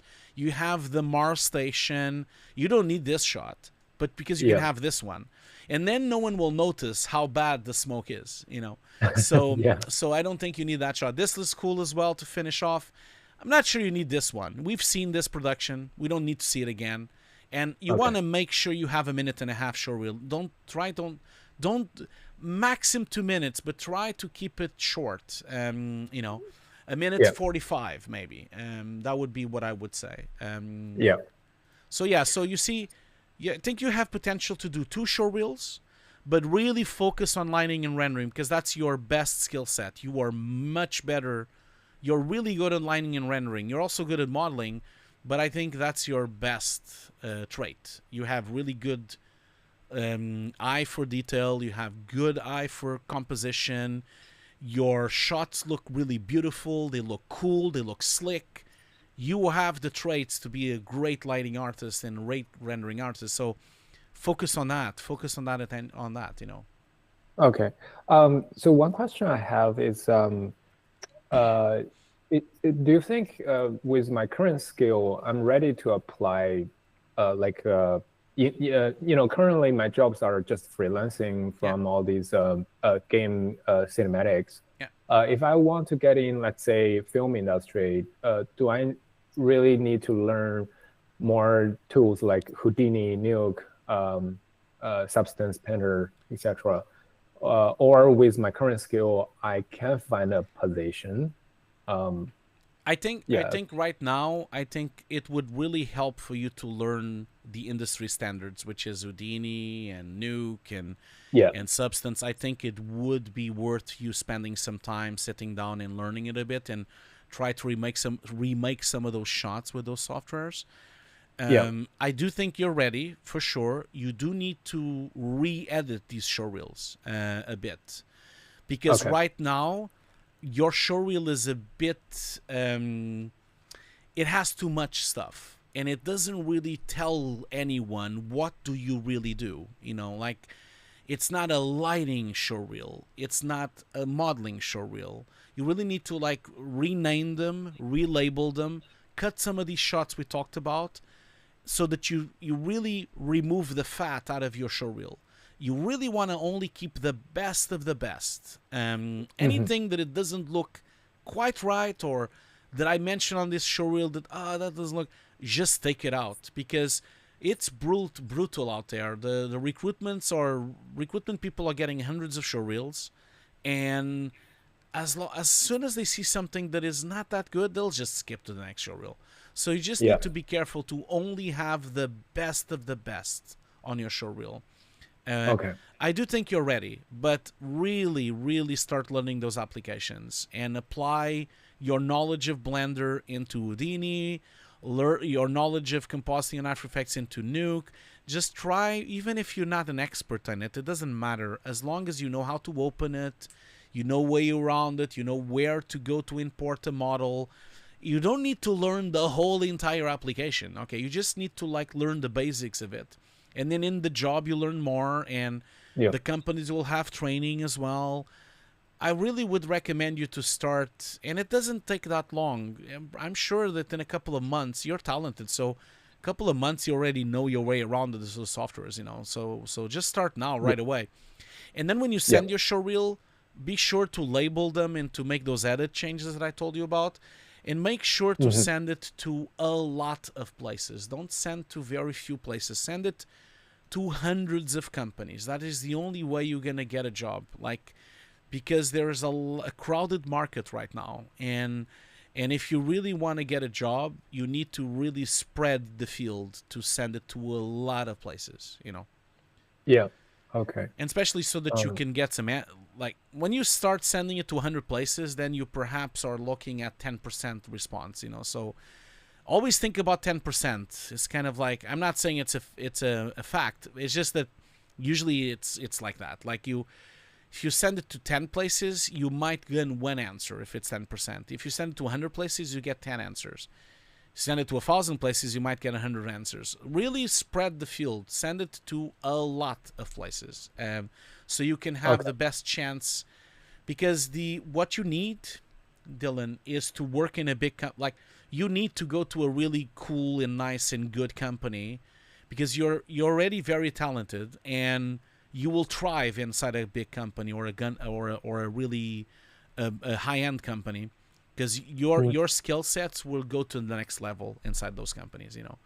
So just really send it to as many places as you can. So for those job applications, do I just, I go to the studio's official website and send them the email, or? Yes. So go to the studio's website and find as many job offers and job boards as you can on the websites themselves. Apply to all of them that you can find. All the companies that don't have any jobs right now, send the email anyway. Send an email to recruitment with the showreel saying, I know you're not looking for now, but could you keep my showreel on record? Just keep sending it to all those places. And look at LinkedIn on all the job offers. There's quite a few. There's quite a few places that have job offers. I know that World VFX Day's website has some job boards. I know there's this massive Google document that is going around everywhere that has a lot of job offers. I don't think I have the link right here. I'm sure someone on the chat has the link. I think I will look into that. Yeah, there's this massive Google document that has all the job offers. I'm gonna see if I can find it right now. I know I've seen that a while ago, and I was even sharing it, but I'm sure someone on the chat also knows. But I'm going to real quickly just check here on. I'm not sharing my screen right now because I'm going through, but you can see my screen. But I'll share the link if I find it. I'm not entirely sure if the links were here. So if anything, it would be on Sheets. If it's something that I've opened recently, but maybe someone. I saw it too, but I'm not sure if I saved it. Okay, I'm not entirely sure. Well, Google is my friend, so I'm gonna just Google that. Why not? Job listings, Google document. I think I know this sounds silly, but I know there was a huge document for VFX. Is it this one? Maybe it is this one. It's this massive document that has hundreds of boards. Yeah, this is the document. Yes, exactly. Yeah, this is the document. I'm going to share it on the screen onto you, and I'm going to share it on the chat as well. This is exactly what it is. I'm going to just share it on my screen as well for people to see it. And I'm sharing it with the chat, and I'm also sharing it with you on where is the is there not a, oh yeah, here we go. So on the call we're doing, there's also a chat room, so I'm sharing the link there with you as well. Wow. Yeah, so this is a really cool place. This is done by Chris Mayne. Chris Mayne has been doing this thing for a while. So yeah, so someone is actually this updating person, this. this friend here, Chris Oh Mayne, wow. he even has a donations page. If you guys want, I've donated already. You guys should do. Everyone listening should do. He's doing an amazing job. He's always updating this thing. It has openings. It has by country. It's a huge document. Like look, I'm gonna scroll and scroll, and I don't know how much it is, but it's, let's see how far it goes. Okay, so there's 3,000 listings. I mean, 2,572 listings here. So yeah. There's a search bar as well, and I know that not all of them will be active, but yeah, go for it. Go and look in here. Everyone in the chat should look in here. There's other places as well, not as big, but the World VFX Day also has a job listing as well, so I'll share it there on the screen as well. I'll put it on the chat as well for you guys to. But yeah, it's crazy that Chris is doing that, isn't it? Doing that maintaining. Yeah, I think if you go here to the job on resources, on job, sorry, went too far. VFX jobs. There's also job boards here, from the World VFX Day. I think it's the loading. Come on, is it not loading, or is it broken, or? It could be that it's. Oh yeah, it was still opening. Okay, here we go. So I think it's loading. It will load at some point. Because I've seen them before. Yeah, there we go. Now they're here. So you have a bunch of them here as well. Right. There's other places on the web as well to do this, but yeah, I think that just look for those things. Excellent, cool. Well, anyway, I apologize. This has been such a long showreel review. We've been on for 2 hours now, but we had a lot to talk about. And I know there's a lot of questions on the chat, and I'll get to them. But yeah, is there anything else, Dylan, that you would like to talk about? No, really. Sorry if I take too much time of your. No, it's okay. Don't worry about it. It is what it is. Sometimes we take 40 minutes. Sometimes we take an hour. Sometimes we take 2 hours. You had a lot of work, really, yeah, it's really helpful, your feedback and all these stats I didn't know before. Yeah, go for it. Yeah, we'll look into them. Yeah, of course, absolutely. And also, don't be shy. Like, send me your new showreel once you have it. You can always come back to the show. We can go through it again. We have a lot of people that have done that. We have a lot of artists that have. We have artists that came to the show 4 times. And artists that came to the show 2 times. And so you can update your showreel and send it over again and just contact me. And you have my email now. So you can just like talk to me and we can chat and continue. But well done. Your showreel is terrific. And I think you did a great job. And so don't give up. Much. Just keep going, my friend. Yeah, and I'm going to stop sharing my screen with you. And so I hope you have a lovely day. And good luck with everything, and keep me posted with your showreel once you have it. I'm following you now on social media, so I'll probably see it when it comes in. Yeah, so for sure. Thank you so much, man. Okay, cool. Thank you so much. I'll see you later then. Bye. Yeah, bye. Okay, great. So that was excellent. I know we're gonna do a break soon. Don't worry. But before I do the break, I just wanted to answer some questions. So first of all, even before I answer some questions, I really wanted to thank Akam for donating to the show again. Thank you so much for donating, my friend. You are so kind. Always donating to the show, always supporting the show. You didn't have to. It is very, very kind of you to support the show like this. Thank you so much. And Akam, as a long supporter of the show, I think even when I was on Twitch, he was always there on the shows as well. So he's been supporting the show for many, many years now. Even all the way back to 2019 when I started the Twitch streams. So Akam says, Hugo, thank you for all the support. I truly believe everyone in the industry has learned so much from you. We all owe you for the incredible energy, time, knowledge you've shared with us. You didn't have to say that. That's very kind of your words are very kind. I try my best to teach people and to learn and to basically share things with people so that we get a better industry. That's my objective, to get a better industry in the future. And I really recommend everyone to do the same. Everyone to share as well and to showcase and to teach, and because you never know, the next person working next to you might be someone that you've inspired or that you've helped in the past. So that's really my ethos to that. So a few questions here, quite a lot of questions actually. I know someone said that they wouldn't mind coming in for the showreel review. Not entirely sure how that work. Who said that? I think someone said that. I think someone was gonna scrolling through the thing. Oh yeah, João Leiva said, if there's time I could join for a review, seeing that someone has cancelled. Yeah, that's okay, João. We can do that. Maybe... I mean, do you have me on social media somewhere, on email or something? Could you... I'm going to do a break anyway, but if you're still here, João, of course, maybe you need to share the showreel so that we can go through it. So maybe we need to do that. But yeah. I will do one thing though, because I was going to stream Dark Souls 3 after this stream, but now I am going to go in and tweak that timing, because the timing, I believe, was set to 6:30, so I need to change that to 7 because I won't be done by 6:30.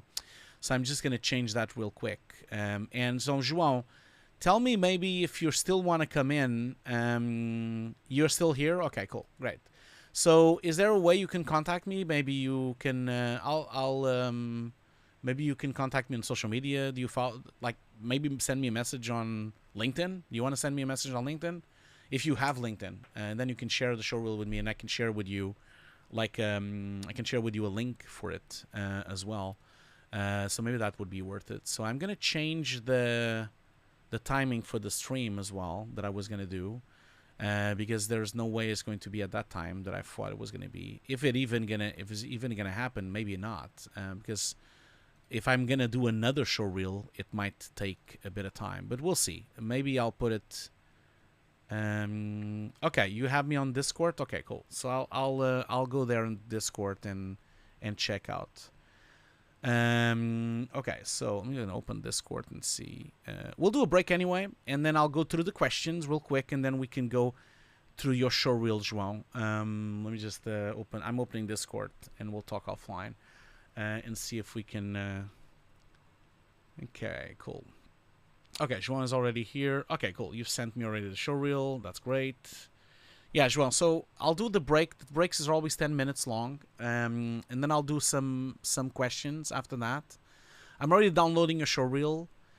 So maybe I'll send you the link after the break. Let me just give me the opportunity to answer the questions after the break. And so... Okay, cool. Well, so thank you so much for filling in that missing slot. So I'll be right back, guys. I'm going to be showing, during the break, I'm going to be showing you all... a few commercials if you want to stick around to watch them. Obviously, this is a BenQ sponsored stream, so we're going to be watching the BenQ commercials as well. And we're also going to be watching my wife's amazing cooking book, if you're interested. And also the trailer for my Nuke courses as well. So this is 10 minutes long, as usual. I always do 10 minutes breaks so we can get up. And so stick around for that. I'll be right back in 10 minutes from now, and I'll see you all very soon. 10 minutes from now for questions, and then we jump into João's showreel. I'll see you very soon.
Hello everyone! I'm super excited to give you a glimpse of my first cookbook, Green Recipes for All, featuring over 50 dishes inspired by amazing Mediterranean food. Inside, you can find recipes made with a variety of fresh, healthy, and versatile ingredients and popular plant-based products. These are great choices whether you already follow a plant-based diet or simply wish to cook a few weekly meat-free meals to reduce your overall meat consumption. In the book, you'll find a wide range of new and exclusive recipes, from soups and big salads to main courses and desserts, as well as some of the most popular recipes here on my channel, such as the perfectly cooked non-stick rice or the tabbouleh-style bulgur and mixed bean salad. Not forgetting a new version of the delicious tofu chocolate mousse. So, if you'd like to have a look at my book and try some of the recipes, just visit any Amazon marketplace and order a copy, which is available in hardcover, paperback, or digital formats. Hope you enjoyed the book, have fun cooking, and see you next time.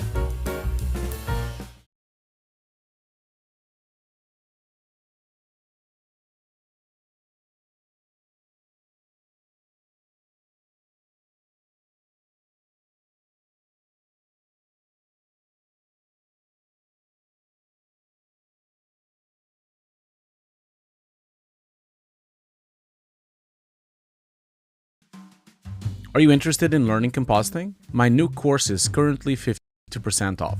Join today to have access to 150 pre-recorded classes, 50 hours of training, using real production assets covering industry standard techniques, with over 200 gigs of showreel material, and access to a private Discord channel with over 2,300 students. This course is endorsed by Foundry and has access to a Foundry student license paid separately. Join today at hugosdesk.myshopify.com.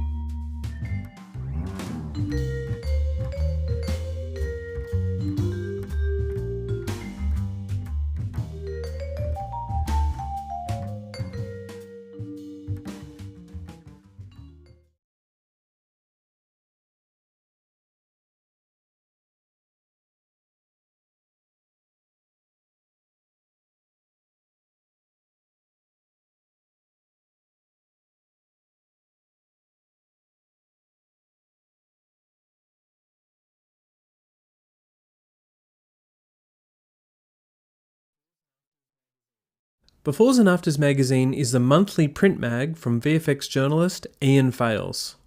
Go in-depth on key visual effects topics with major VFX supervisors, artists and studios.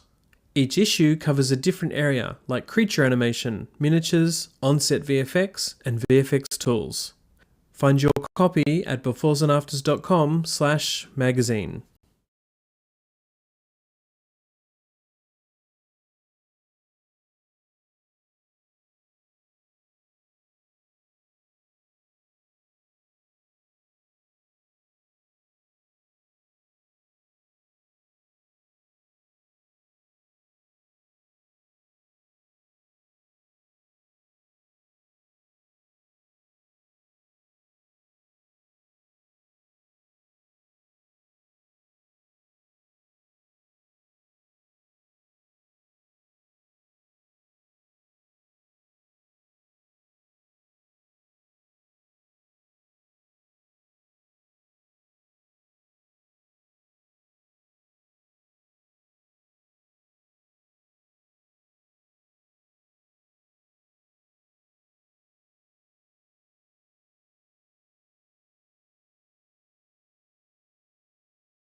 Okay, hello everyone, I'm back. I know 10 minutes have not passed yet, but it doesn't matter. I think it's still 2 minutes to go. I need to switch off the timer, otherwise it's gonna like be, yeah, just like doing it a little bit earlier, since I'm gonna do what I always do. I always open my green cola.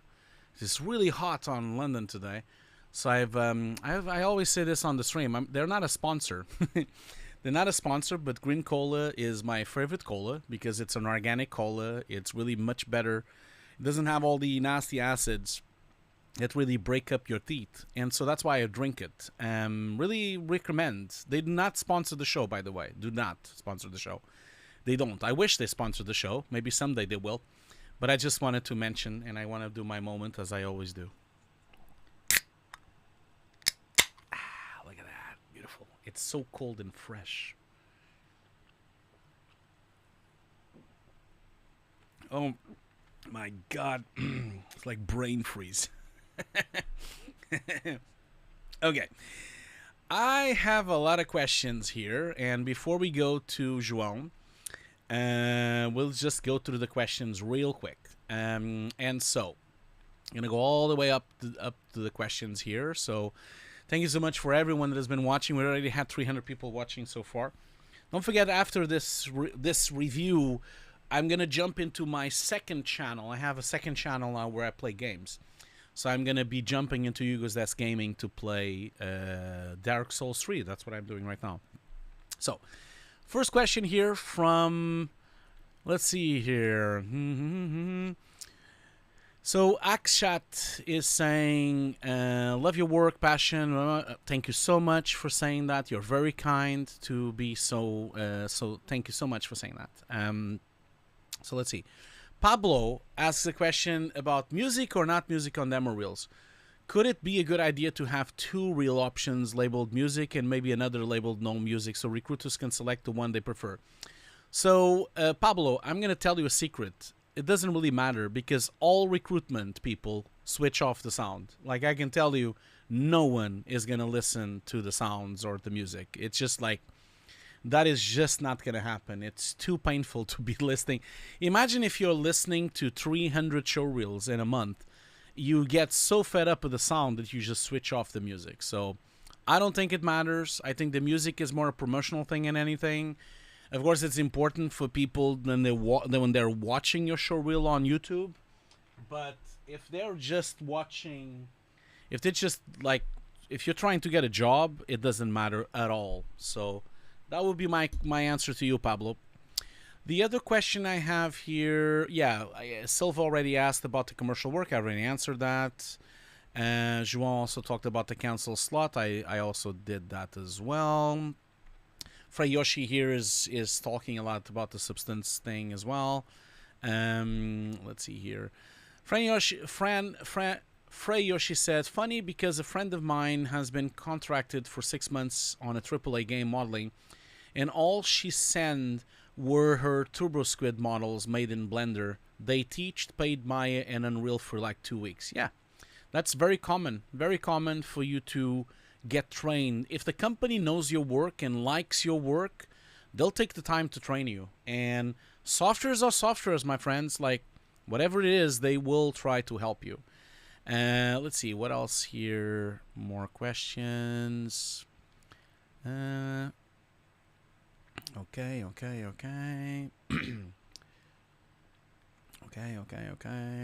A lot of really nice, very warmful question. Like a lot of people really enjoying the show. Thank you so much for all your kind words. A lot of really lovely messages on the chat. I'm on YouTube chat now. I'm gonna go to the Twitch chat in a second.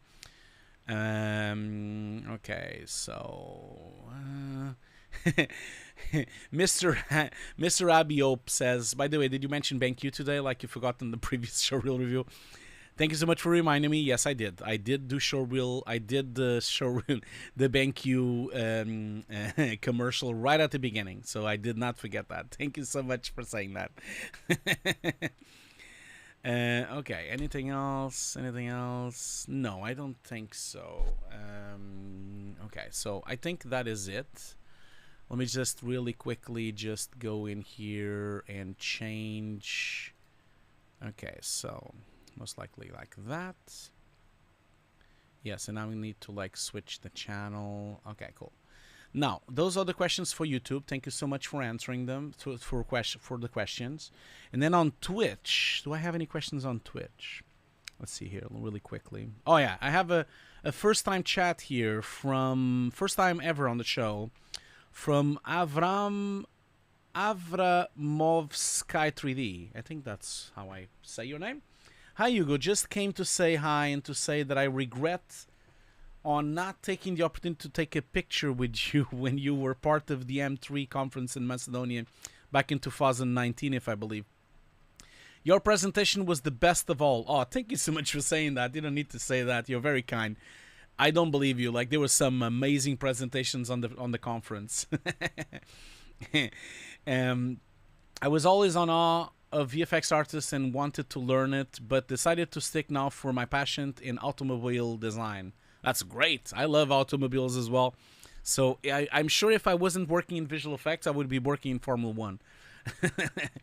Thank you so much for sharing that lovely story. And maybe next time, if I go to the M3 conference, I will say hello to you then.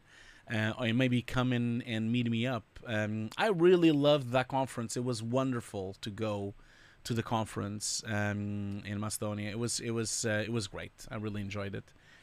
Yeah, and so for you to know, I'm streaming on YouTube as well at the same time. So if you prefer, thank you so much. You shared the document as well. Much appreciated. You shared the document. Yeah, so just so that you guys know. I think that's it in terms of questions.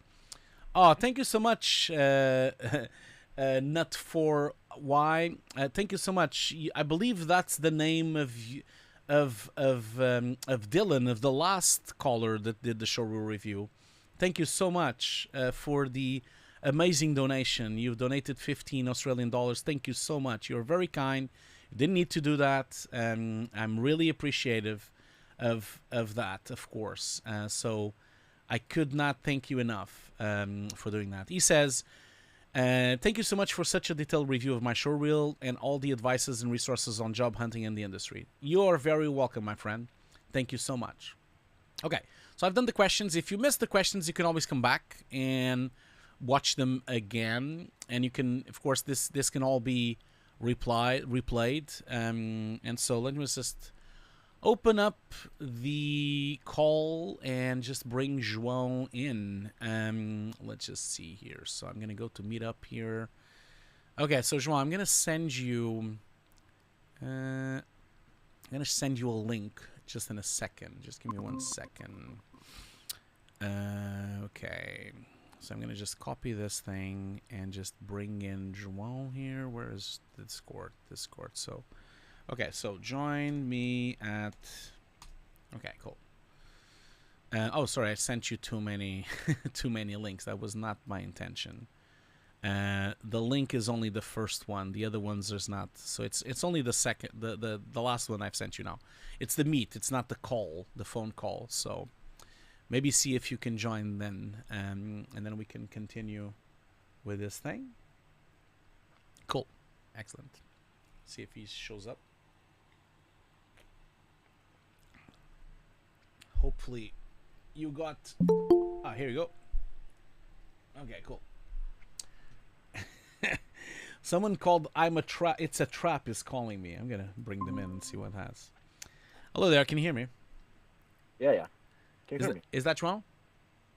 Yeah, it's me. Okay, great. Yeah, because your name is it's a trap. So that's why I was like... Yeah. I forgot to change the email. Sorry. It's not a problem. It's not a problem at all. So tell me, first of all, thank you so much for joining the show in such short notice. And I mean, where are you calling from? With your name, I was wondering if you were Portuguese, but I guess you're not, right? No, I'm from Chile, actually. Okay, cool, excellent. Okay, cool. So why don't you... I'm going to put your showreel up because I haven't really seen it. I just got it. So I'm going to put your showreel up. And for everyone to know while we talk, I'm going to just loop it, take out the sound. Otherwise, I'm going to be monetized, and I'm gonna also share my screen with you so that you can see it in real time when I'm sharing it with everyone else. Because the stream is gonna be delayed, so you might wanna. Okay, so show my screen anyway. Okay, so you're probably seeing my screen, right? Yeah. Yeah, so I'm gonna just like load up the short reel here. Okay, so cool. I'm gonna share it with everyone for people to see. So João Leiva, Leiva, is that how you pronounce that? Yeah, it's correct. Okay, cool. So Later. João, tell me things about you. Like, oh, sorry, I need to like move myself out of the because I'm covering the companies. Tell me. Well, first of all, thank you so much for joining such short notice and to filling up the gap of people that didn't show up today. But tell us a little bit about yourself, my friend. Well, I'm from Chile. My name is João Leiva. What I can say, I started doing this like from I was 11 years old. Oh wow! What's the first, Okay. what's the first time I see like something on YouTube, and I start with After Effects, watching Video Copilot at that time, and yeah, at some point I see like I really want to do this, and now I have 3 years like in production in an actual company. So yeah, I don't know what else I can say. Okay, okay. And you started when you were 11. So how would you Yeah. mind me asking how old you are now? I'm 26. Okay, cool, cool. So then you've been working for 15 years then. That's great. That's fantastic. Well, like a hobby, yeah, but 3 years now, like In production. professional. Yeah, yeah. Yeah. And do you work in Chile? Is that where you work, or do you work remotely? How's that going? Yeah, Garage VFX is a small company here. Okay. And I still work remotely because I am like in another, how can I say, state. Oh, okay, okay. Yeah, but I work remotely from my city to another. But yeah. Okay, cool. And this show reel here, like you've mentioned that you knew After Effects, but is this a show reel with Nuke? Is that what this is? No, this is all new. This is Okay. all my 3 years of experience working. Okay, Actually, you can see down there is all from Garage VFX. It's no personal projects here. Okay, cool. And so, what's the objective of this show reel? Are you looking for work, or are you staff, or at Garage? Like, what's going on? Well, I'm actually really comfortable here. Yeah. But how you can see is a really short reel. Yeah. And that's because we actually don't have like really big shots. Yeah. And I would like to at some point to move on to a big company or a company with projects that excite me a little bit more. Mm-hmm. And so yeah, like I make this reel just to see everything I do without the intention to find a job. But now I'm actually thinking of, I don't know, every time I see in LinkedIn a job offer, I usually apply anyways. Yeah. But I'm not like really wanted to move on right now. It's not I don't need to get a job right now. That's what I'm trying to say. Yeah, of course. Well, I'm glad to hear that. I'm really, you're very lucky in that sense, because a lot of people are not finding a lot of work right now. So that's great. That's really good that you have a position and you have some good work coming your way. I would say that your show reel is really good. Like, I mean, often when we do this show on YouTube, I don't know if you've watched other show reel reviews that I've done in the past. But often when I have production work that has been delivered and been supervised and been, especially such big shows like with Disney and in Prime and Amazon Prime, there's not much I can say because this has been supervised. You've had other artists, you had supervisors, you had feedback, you had clients. It's been delivered, it's been broadcasted. So there's nothing I can say that, oh, it should have been like this or it should have been like that, because I have no understanding of how was the budget or how was the time that you had. Or when it's a real production, I always try my best to not give feedback on things that I don't know, because if it was a student showreel, that's a different thing, because a student has a lot of time on their hands and the shot should be perfect. But if it's a production shot, then with all the client feedback and all the problems with production and all the budgeting issues, you never really know why something doesn't look perfect or why something doesn't look as good as it should or whatever, So it's always, so I would say your showreel is really good. I think you have some really strong shots here. You did some really good work. I know you don't have any breakdowns, but that's very common when you have really big shows. Very common not to have breakdowns. It's very rare that you actually get access to that, only if you're lucky enough to have done a shot that will show up on the official breakdown, if there is an official breakdown. Sometimes there isn't. So in that sense, congratulations, and I think you did a great job. Thank you. So it is small, you're right. It's only 40 seconds long. It definitely needed to be a bit bigger. But tell me a little bit about how is it going. You say that you've been sending it over to see how things go. Do you get any emails back? Do you get any feedback back? Does anyone answer you? Well, feedback, like I never receive feedback for big companies. It's like they reject me directly. Yeah. But half of that submissions was like say that I didn't fit in any position that they have right now. Yeah. And the other half is like, we are not relocating people. Yeah. Or not sponsoring visa. Yeah. So that's like my problem right now. Yeah. Yeah, it's a common problem, because although supposedly we were going to be able to work remotely and this and that, it didn't really work out that way, because a lot of companies, there's a lot of problems with working remotely. Biggest problem is if someone is outside the country where the tax breaks are, then it's a problem for the company. I'll give an example. If you work in the UK, there are tax breaks, and so if you work here, they can tax deduct your salary into the taxes at the end of the production, and so they save some money. Same goes with Canada, same goes with Australia. So if the person is remotely from another country, then they cannot be put on the tax break, because they're not living in that country and they're not supporting the economy of that country. And so that is a major problem. The other second problem that happens also is the lag, because if you're remoting to a company and remoting a machine on some other country, if it's too far off, it's going to be laggy, or it might be too slow for you. So give an example, if you're on the other side of the world, it will probably be difficult, since the internet connection might be a bit slow, to try to have a complete seamless experience of remote. And then, of course, the time zone as well. If you have supervisors, if you have a supervisor in another country, it's going to be tough to be discussing a shot with you if you're in another time zone.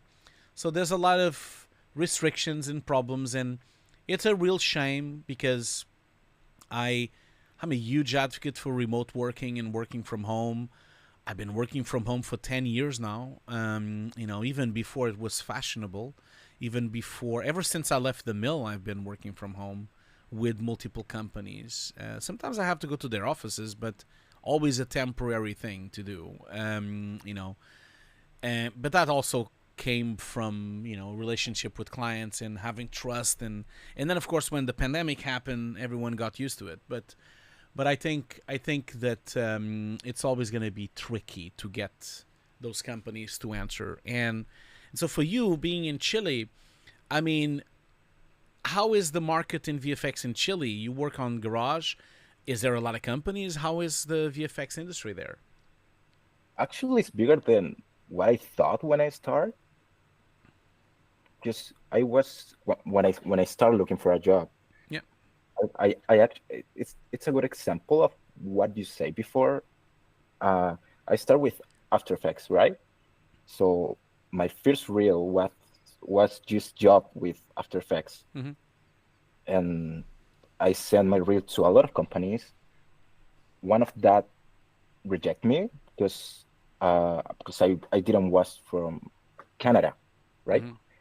And then people from Garage answer me and tell me that it doesn't matter if I didn't know Nuke, they're gonna teach me. Yeah. They teach me. Actually, this Flaming Hot was my first job actually, and I start from there, and then I knew there was like 2 or 3 more companies here that locally are really famous, like working everything here, even from projects like from Brazil and Latin America in general.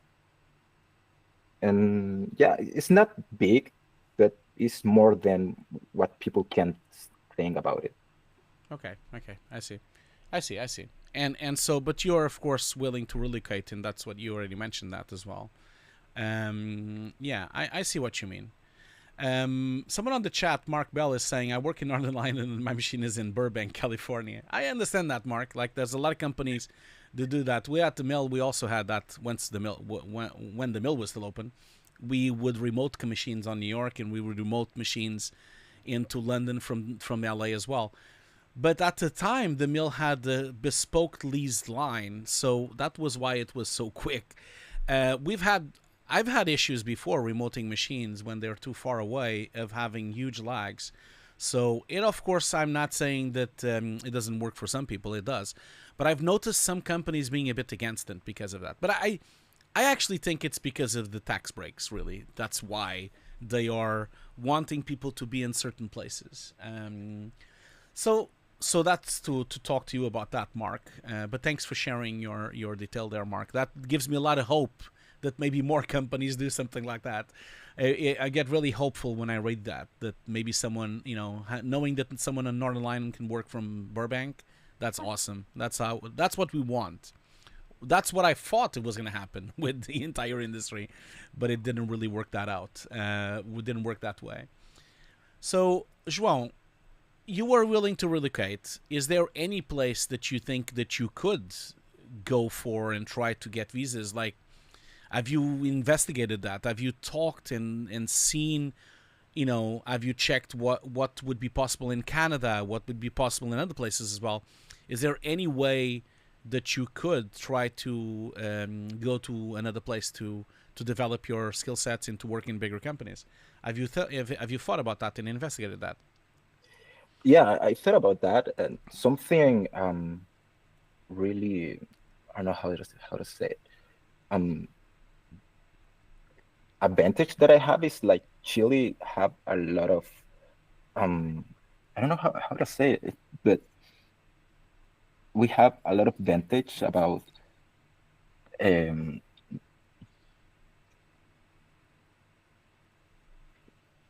I'm sorry. It's not a problem. It's not a problem.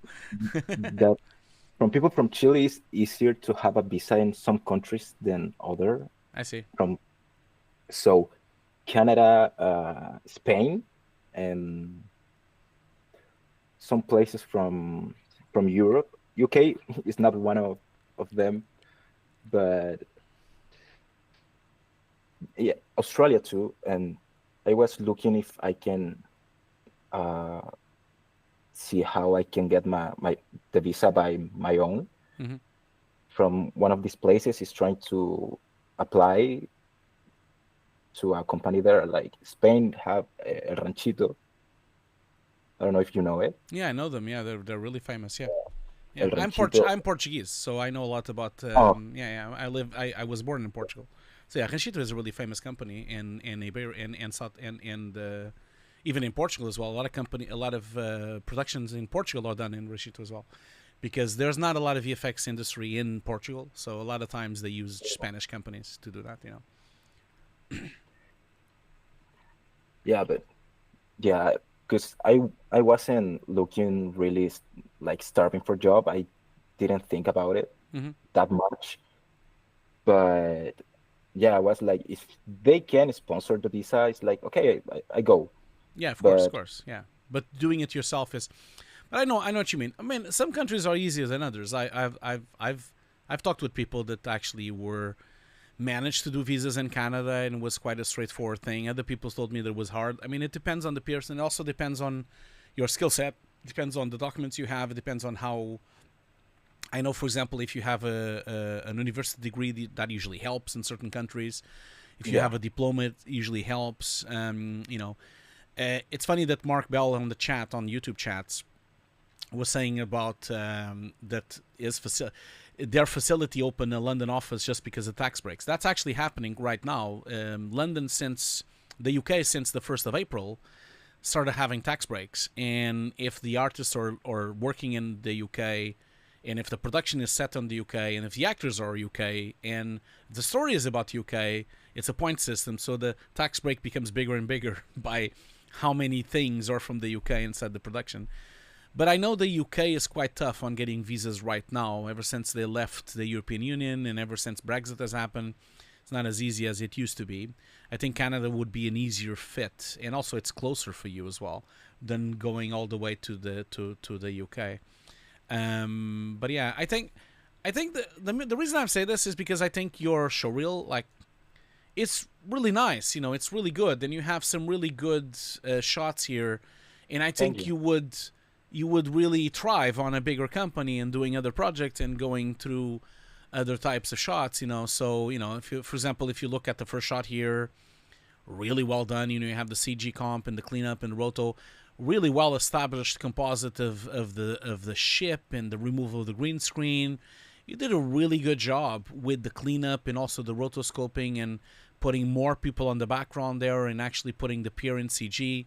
Very seamless work. Really nice refractions going on here in the water as well. It's just really nice work, and the matte painting behind it as well. It's very solid work. You know, and then the second shot here. I mean, this one looks also very good, but I would question about those sparks. The sparks look a bit strange in terms of how they are kind of like fitting in on a really strange line there. It almost looks like the sparks are they almost looks like the sparks are a 2D element that was put in. Is that what happened, or is it still CG, that spark? Actually, that was something that the client asked for after the work was done, and we just use a stock footage, actually. Yeah. And you can tell that. And that's what I was saying on the beginning of the showreel. I was saying in the beginning, I have no idea what the restrictions you had on a shot like this. And so, yes, I can be judging that spark and say, oh, it doesn't look quite right. But hey, the client is paying for it. They will have what they will have. You know, like it is what it is. Like I'm just saying that it could look better, and it would have been nice if it was an actual CG part that would lit up the CG and would actually be in the correct place and everything. You can always tell, as much as I love the work that Action VFX does with their amazing stock, you can always kind of tell that it's stock. It's always a bit tricky to do that. So I think it is a shame. It's kind of stands out, but the rest looks really good, you know. So yeah. Anyways, if you want to say something, and I think it's curious. Anyways, it's like interesting to talk about how or the industry works and why some stuff looks how they looks like. You know, sorry if I say it wrong, but no, I understand what you mean. No, I'm doing that. I'm like talking about that. I feel like the first shot is kind of seamless. There's no real problems with it. I think it's really good. I think it's a great shot. I mean, for me, the only thing that stands out a little bit for me when I'm looking at the first shot is maybe perhaps these water. There's a word for it. Caustics? Yeah, the caustics are a bit too strong, maybe, because they almost like a pool, and this is a sunny day. I'm not entirely sure I would see so many caustics. Maybe that's a bit too much. But this is a really tiny thing. I think on this shot, that spark is a little fake, and the other thing, do we see it fall? No, we don't see it falling. It's already fallen. Yeah, it's already there. So I think the rest looks great. I think you did a really good job with the cleanup. You did a really good job with the positioning of the thing being broken. I saw that you have a lot of repetition on the cleanup here, and we see the same stone all the time, but it doesn't really matter. It's on top of something else. No one will ever notice. It's a really good way of like really being quick, and it's more than enough. The shadow is really well positioned. The smoke and atmosphere looks really good. I would say that it's really just the spark that looks a bit fake, and it's mainly because it's not really affecting the lighting as it should. It's not producing a proper rim light on the metals behind it and around it. You know, if this is such a big spark, we should be seeing lighting on these metal bars being lit up by it, and yeah, it just looks a bit off. But you know, and then on this one here, I think the simulation, it's nothing to do with you. I think the simulation is too soft. It doesn't have enough detail. And you can kind of see that when it starts off, when it's like exploding and then the fire comes in. You see, there's a moment here, this part here, this section here is what you put behind it, isn't it? Then you have another layer on top. Looks a lot better. I think my main thing is that it almost looks like it's too blurred. It's almost like, if I go back here, this one, you see the resolution and the focusing of that piece of smoke on this breakdown. That's the real one. Yeah, exactly, and that's how it should look like. And so the one that was put on top in CG doesn't have resolution enough. It doesn't have detail enough. It needed more resolution from the CG. There's nothing you can do about it, but obviously it's a shame that the CG didn't have the time or didn't have the budget to go through and actually produce something closer to the real explosion that was there. You know, because especially because on the breakdown we see the real one, and so when we swipe, you clearly see that it has like maybe 2-3 times less resolution than the original one. So that kind of stands out a bit. Having said that, it looks nice. I mean, there's also other problems as well, I would say. It's really weird how you have so much smooth transparency between the bush and the smoke and the fire. I feel like it's a shame maybe the production didn't have time to do that or didn't need to tweak it. But if there was unlimited resources to do a shot like this, it would have been nice to actually have a model in CG of the bush, so the bush would move with the explosion as well,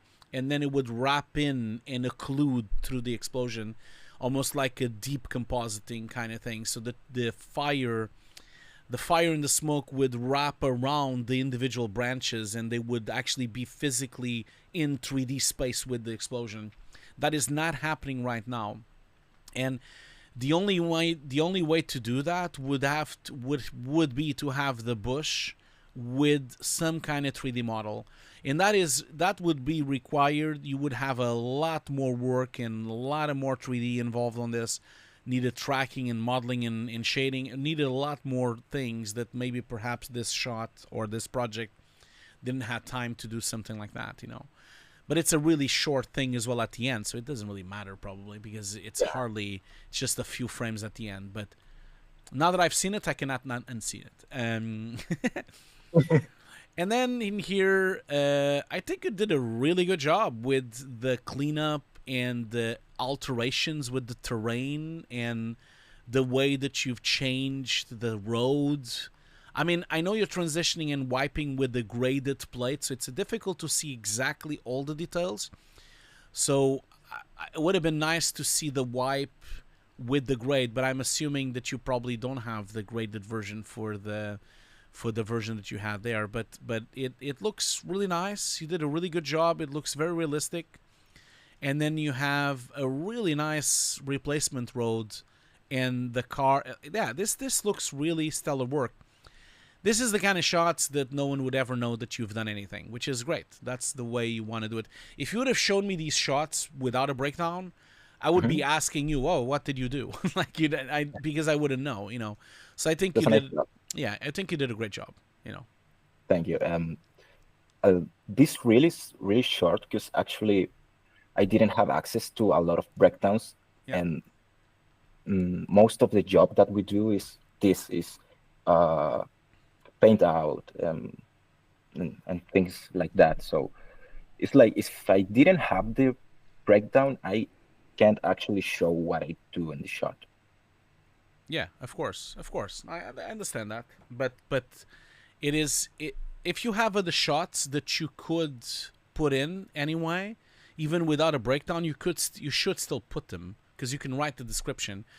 We have a lot of shots on our show reels that don't have a breakdown, and the companies, when they're recruiting, they know that, they understand that maybe there wasn't a breakdown, and they will be fine with that as long as you clearly state what you've done. They'll figure out the rest, So if you have other stuff, you could put it in. Okay, I think about it, because actually it's really short. It's less than a minute, so. Yeah. Sorry, I'm just like, someone is messaging me, and I'm not just telling them that I can't really reply right now. Yeah, I think consider that, because it's very common that we have shots without. The more you advance into your more you advance in your career, and the more advanced shots you do, like if you start working for really high-end films, like imagine if you end up working for a Marvel movie or a Star Wars movie or a Disney movie, or the more likely is that you don't have a showreel breakdown, because sometimes the shots are not, the public doesn't know that they're CG.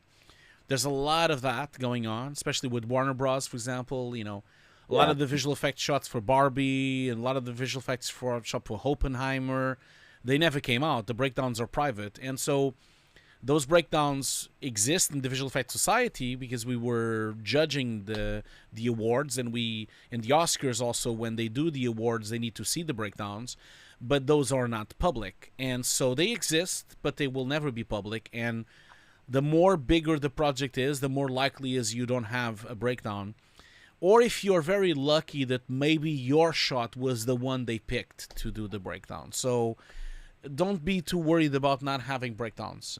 So if you have good shots that are missing on this show reel because of not having a breakdown, if you're thinking, I shouldn't put them in because I don't have a breakdown, you should still put them back in, because not having a breakdown is the most common thing in this industry. Don't worry. Actually, I'm thinking about one shot right now that I love that shot, but I don't have a way to show what I done. So yeah, but you can write it down. You can write it down. Look at what Mark Bell just wrote on the YouTube chat. Some of my best shots on Marvel shows nobody will never know. That's the thing. Like we have so many shots that are completely visible, or we are told by production that we can never talk about them. I have so many things that I've done at the mill and at Sony. So many things that I've done, I can never talk about it. I've done them, but I can never even discuss what I've did. So, either because of an NDA or because of a project that didn't came out, or because they're trying to pretend that shot was real. There's a lot of that going on in the industry. So I think if you've done the shot and if you are allowed to show it as a final shot, then you should put it in, and just write down what you've done. It's enough if you say cleanup or roto or this, that, you can write it down on the bottom, of the scene. So, cool. Yeah. Now, these two shots are great. And then you have this shot here. So when you say all aspects, you mean like you did the matte painting outside as well? Is that what you mean? Yeah. Green screen, comp, and the background. Yeah. You did a really good job. Motion blur is really on point. The keying is really good. There's really, really great light wrapping going on. Really great glooming and blooming. Like the way you've made disappear some of this because of the bloom and the light wrapping. It's really well made. Yeah. You did a great job there. It's really well accomplished because the original was so much darker. And so you did a really good job trying to put in an overexposed image that was outside. And also it's really correct, because if they're exposing inside this room, it would be completely overexposed outside. So it's really well achieved as well.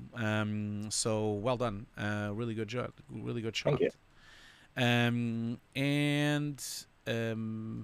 will let you know a little secret, because I know those things might not matter for everyone, but because because he's such a famous actor, Tommy Lee Jones, he's so famous. I would start this on your showreel because, because the recruitment people, some of them are not artists, some of them are not. Some of them are just recruitment people. The more famous stuff you can put on your showreel, the better, because it's just gonna start your showreel with a bang. It's like, oh, okay, this is a real production. This is a real Hollywood star, And then they look at your showreel. Oh, okay, he's comped something like a close-up with a really famous actor, and then everything else will just be better. They look at that shot, and then they psychologically just look. Maybe then go to the ship here because the ship looks great. Maybe that's the next one to go. And then you can continue the order you had here, and then people will be impressed by, oh my God, he has such a famous actor on the showreel, So I know it sounds stupid, but appearances matter a lot on these things. I get it. Exactly. Yeah. Appearances matter a lot. And also, not to mention, it's a really, really well achieved technical shot. It looks really good. So, and it has a breakdown.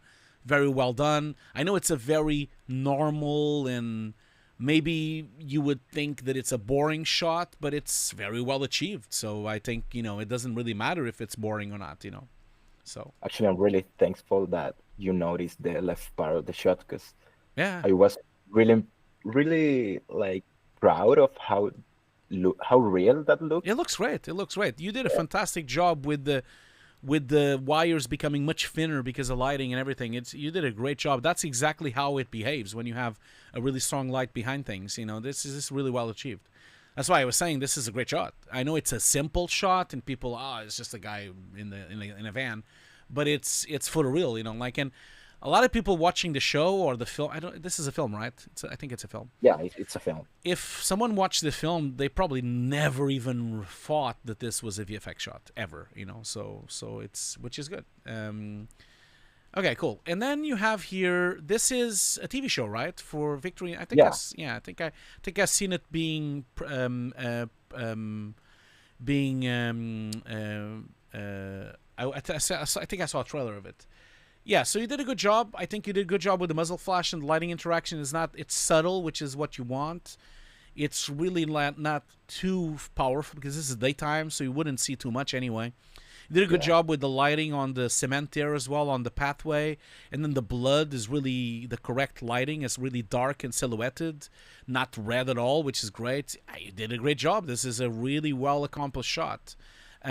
So, I think, I mean, it looks good. Thank you.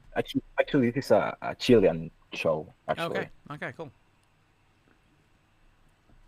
Okay, cool. And then this is the same show, I guess. Yeah.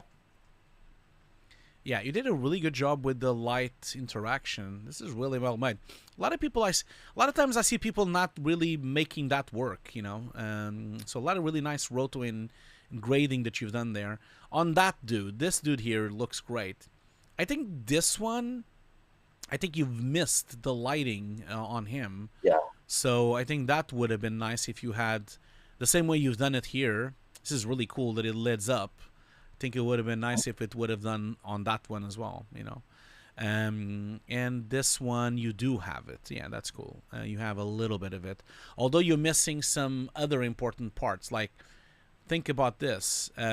Also, it's not synchronized with the bullets, though, because you see, bullet is there, no light, and then the light comes in after the bullet, and then the bullet is there, no light, and then you miss one of them, and then you have it done. So you missed one, and then the other thing it's not consistent with the fire shooting. And the other thing as well is, if he's being lit, what about this thing? Why is this not being lit? You have a metal thing in the front here that is even closer to the object, so that would be lit up. Yeah. And a little bit of the hand would be lit up as well, and this entire thing would be a little brighter. If his face is being affected, those objects are closer, so they would also be affected by the lighting. The same goes for this guy here as well. Yeah. So in here is not a big deal because it's from the front, so because of the flare, you hardly notice it. So and this is not a thing. It's too tiny, so you don't really see it. Yeah. So it doesn't matter. Yeah, be careful with those things when you. Be sure that you synchronize the lighting interaction, and also think about the other things like this metal bar and the gun and everything. that all should be. If there's such a big muzzle flash, it would definitely light up more stuff, that is closer to it, So I think in that moment we was really on deadline. We was like rushing shots. Man, that's what I was saying. Like, it is very common that people.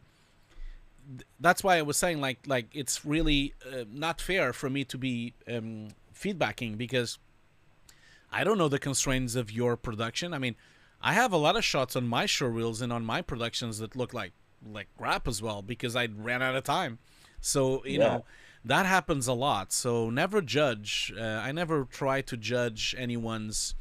I am certain that you ran out of time to do it, because these are the type of shots that don't even. Unfortunately, muzzle flashes and things like that, they don't even think that they are VFX shots. They're like a given that we're gonna do them, but they take a lot of work to do, So it's not like they're that easy. It's like one frame job, but but it needs a lot of work for it to look right, Yeah. Okay, so Flaming Hot. So this CGI Cheetos and flavor powder. I mean, again, if you would have not written that down there, I would never for a million years think that the Cheetos were not real on set. It's really well made. I mean, there's no way anyone is ever going to think that that's not on set done by the production design. So you did a really good job of integrating them. And the CG artist did a great job as well. Of integrating this thing, because it looks really good, and the animation as well is really top notch. I mean, actually, this shot is a mix. It's are real ones and CG ones. Yeah, that's the best way to do it. Like, that's when the shots look the best, is when you mix things, because you can't tell, and also mixing allows you to know how to make them, because there's real ones there, and so you can match them. So yeah, it's really well done. Cool, man. So yeah, João, you have a really good showreel, and you need to put more shots. So if you have other shots that you didn't put because of the breakdown, go ahead and bring them back. And start with Tommy Lee Jones on the showreel, and then work your way through it. And I think the weakest shots of your showreel. And when I'm saying weak, I understand. I don't think you should take them out. I'm just saying that they are not as good, but they're still production shots. You should just keep them. But I think for me, the spark is not even that a big deal. It's really tiny. The smoke is really a shame that it's so low resolution, but it's a nice shot. It's an interesting shot, so you should still keep it. But I think some of the muzzle flashes are a bit off, and I don't think you need so many of them. If you can find more shots, I think the first muzzle flash is great. The second one is great as well. I'm not sure you need to put the other three, because they're not fully accomplished and they're missing stuff. So if you can find other shots you can put in, that would be cool for you to do that. I think I have probably 1,000 muzzle flash shots from that from that episode only. So yeah, probably I'm gonna replace it from others, and Of course. No, it's fine. Well, cool. I hope that helped. And do you have anything else that you want to ask, or anything else that you want to go through? No, actually, I think I don't know. No one says nothing in the chat. No. I mean, most people on the chat, they're just like talking about how. I mean, I think there's no one commenting on the chat, but I think your showreel is really good. So well done. And I feel like maybe share. You can always come back. Maybe consider that once you update your showreel, or if you have a new showreel in a few months from now. Don't be shy. Come back, and you have my contact now. You have my email. Well, you have me on Discord now. So no, you didn't have my email because you didn't book it. So it's fine. You can just contact me on Discord, and we can go through this again. We can book it again, and we've done that many times on this show where people came back, and we went through their showreels again. So yeah, I just want to say that thank you from 2 years now, probably from Doom Part 1. Desk Note. Oh, cool. Well, thank you so much for following, and thank you so much for being a follower for so long. Yeah, thanks to you from everything. Actually, I have the Nuke course. Oh, cool. Oh, thank you so much. So, Thanks so much for doing that as well. so yeah, thank you for bringing me here for everything, and I hope people enjoy this. And yeah, thank you for all all the accomplishment about some shots that I really like it, and yeah, just that. Thank you so much. Not a problem. Not a problem, my friend. I feel you're very talented, and thank you so much for your kind words. And hope you all the best, and all the best of work, all the best of luck, and with your next adventure and next challenges, and keep going, my friend, because you're really good. So go for Thank it. you. Cool. Thank you. Well, Yeah. I'll see you soon, I hope, and I'll talk to you later. Bye. Okay, bye. Okay, cool, excellent. That was great. Thank you so much for joining in such short notice. We are going to, I guess we're going to wrap up the stream. And also, thank you so much for all the donations, and thank you so much for everyone that showed up today. I can't thank you guys all enough. Remember, we're going to do the giveaway anytime, very soon. And as I told everyone on the beginning of this stream, well, while I have you guys here, here's the giveaway. If you still want to be part of it, you know, that's the giveaway. I'll put the link on the chat. Where's the link? Where did I put it? So if you want to do that, if you can still come in for a second. Yeah, it's very delayed, João. I know. It's really delayed. That happens a lot with YouTube. That happens a lot. Twitch is a lot less delayed. Twitch is much more real time than YouTube. YouTube is very delayed, so keep that in mind. So we're gonna wrap up the stream. There's the giveaway there. I also want to remind everyone that right after the stream, I mean, we're gonna do a little break, probably at 7, like in 25 minutes or so. I'm gonna jump into my second channel. So I'm gonna jump into my second channel, which is the Hugo's Desk Gaming, and I'm going to continue my very painful playthrough of Dark Souls 3. So if you guys want to join, you know, and you want to watch me die a lot, you can join me there. And I'll be there for, you know, maybe an hour or two. So that's the stream. So that's in my second channel. It's in 23 minutes from now. And, you know, if you guys want to check it out and watch me, I'm pretty good at Dark Souls games. I've finished all of them. Dark Souls 1, 2, I've finished Elden Ring. I finished Demon Souls. I platinumed Elden Ring and platinumed Dark Souls 1.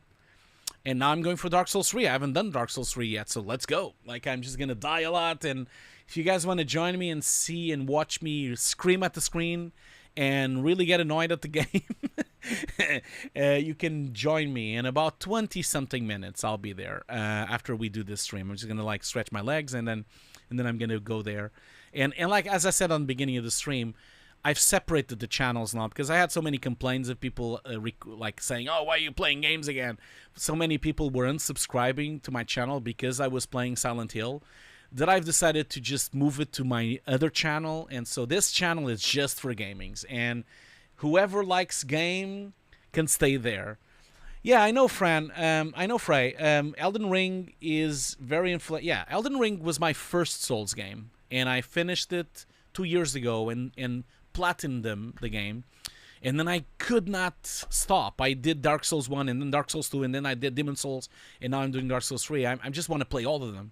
I'm going to go for Bloodborne at some point as well, and I'm going to go for Sekiro as well at some point. I just love them. They're so good. Anyway, let's go back to the giveaway. And so let's see who wins the giveaway, and then we can join into the games. Remember, the games are not going to be on this channel. It's on the other channel. So you need to go to the other channel. It's not this channel. So just so you know. Okay, so let's just do the giveaway. Oh, sorry. I think the giveaway is ended. I need to edit it because I thought I was going to... I didn't thought the giveaway is going to last so long. I didn't thought the... Didn't thought we were going to stay here for so long, so I need to update the timing for the giveaway. So apologies for that, because I shared the giveaway link, and then I didn't really updated the timing. So now it should work. Let's see here. It should work. It should be visible again. So apologies for everyone that was there. I've now retimed, so there's still you can still sign up to it now.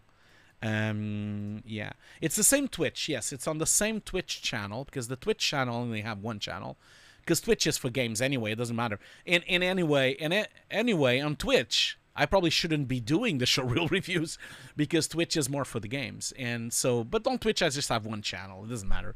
I'll just keep it there. So I'm going to be streaming on Twitch as well. It's on the same Twitch, but on YouTube, it's on the second channel. But anyway, let's just roll the dice here and see who won the giveaway. So let's see here. Rolling the dice now. Let's just do this here. Draw the winner. And again, thank you so much for everyone that has been here. We had a lot of people watching today. So I'm just going to like double check here. But I think we had... Oh, wow. We had 440 on YouTube. And we had 66 on Twitch. So we had 500 people today. That's fantastic. Thank you so much for doing that. Okay. So the winner for the Nuke course. So let's see here. Winner for the Nuke course. Oh, can't spell. Course is... Let's see. Be careful not to copy your email, because... Okay, I think that's it. Yeah. So we have an Adrian Delm. I think that's the winner. Adrian Delm. Oh, sorry. And I don't know if they are on Twitch or if they are on YouTube. So on one of them. I've posted on both chats now. So we have, that's the winner. Adrian. Adrian was the winner. Yeah.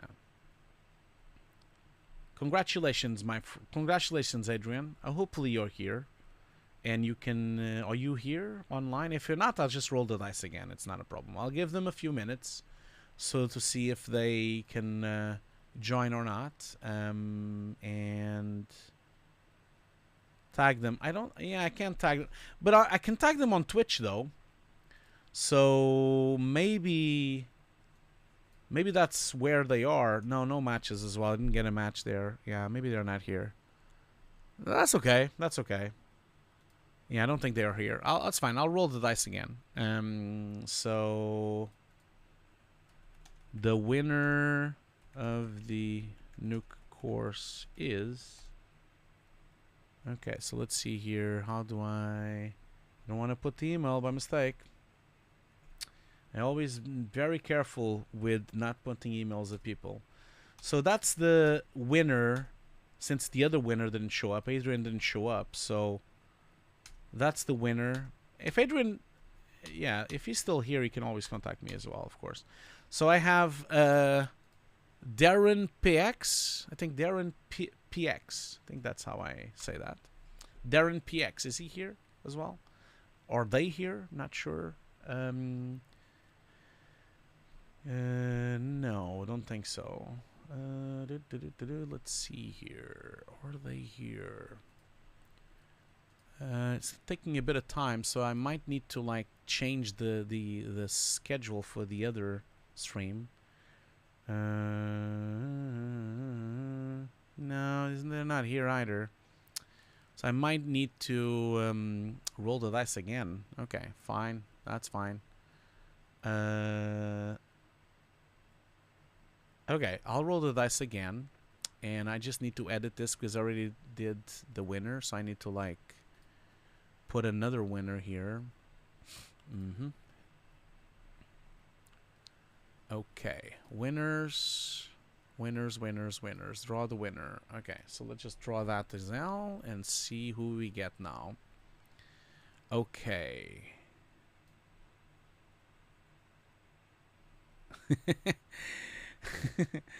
Okay, winner is hopefully they are here. Okay, so winner is Cerbro. I think that's how I say that. Cerbro. I believe it's how I say it. Cerbro. Are you here? Are they here? Hopefully.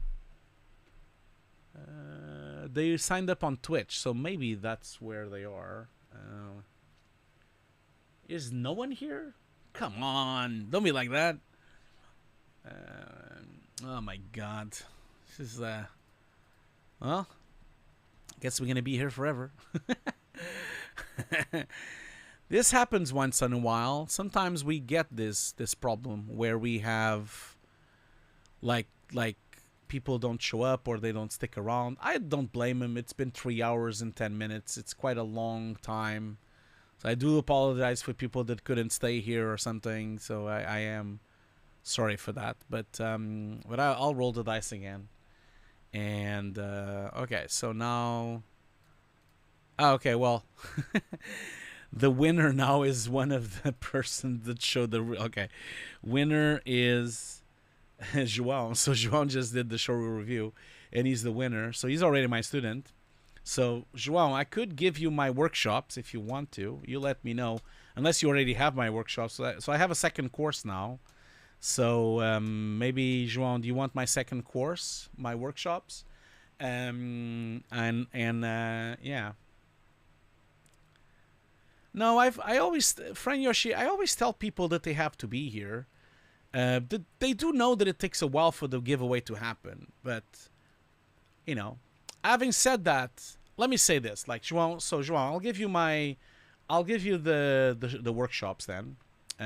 So I'll say this then, from all the other winners that showed up, if they come back and watch the stream again, and the first one to contact me, I'll give them the course. So because I had Adrian Delm, I had Darren PX, and I had Cerebro, the first one that contacts me, because they will only know to contact me, the only way they know if they won is if they go back and watch the replay. And so the first one to contact me, I'll give them the course. So I'll do that offline then. It is on the Glim page, on the terms and conditions that people have to be here. But I don't think people read anymore. I don't believe they are. But João, I'll give you my workshops. That's a second course I have. And that's it, really. So, again, thank you so much for being here. You guys are terrific, as always. Don't forget that I'll be back in 2 weeks for another showreel review. We're actually going to be going, the next time we do it is on the 26th of June, and then we have the 10th of July. So we have 2 more dates to go for if you guys are interested to sign up. There's still some slots, so you can always, you know, you can always kind of go back and sign up and book your appointment there. You know, so, and if you want, you can join me in about 15 minutes or so in my second channel, my YouTube channel. I need to change the hour because it was supposed to be starting in 12 minutes. But yeah, so thank you so much. I'll be there probably. I might just put another 5 minutes on it, and so I'll be there in like 20 minutes. So if you guys want to see me die a lot on Dark Souls and chat with me, you can join me there. Thank you so much for everything, and I'll see you like in about 10, 15, 20 minutes on my channel, on my second channel. And I'm just gonna change the timer because it says 12 minutes. I'm gonna just change it to so it's 20 minutes. I need to like stretch my legs and kind of like so I'll just put like 35 instead. Yeah, I'll put 40 so I have a little bit more time. I know I need to might stretch my legs. It won't be a long session though. I'll only be playing for like maybe, I don't know, maybe an hour probably or so. But yeah. Yeah, so again, once again, thank you so much for being here, and thank you so much for supporting my show so much. Like I always get so many requests, and so many people always saying so many kind things, and I can't thank them all enough. So anyway, I'll see you all later.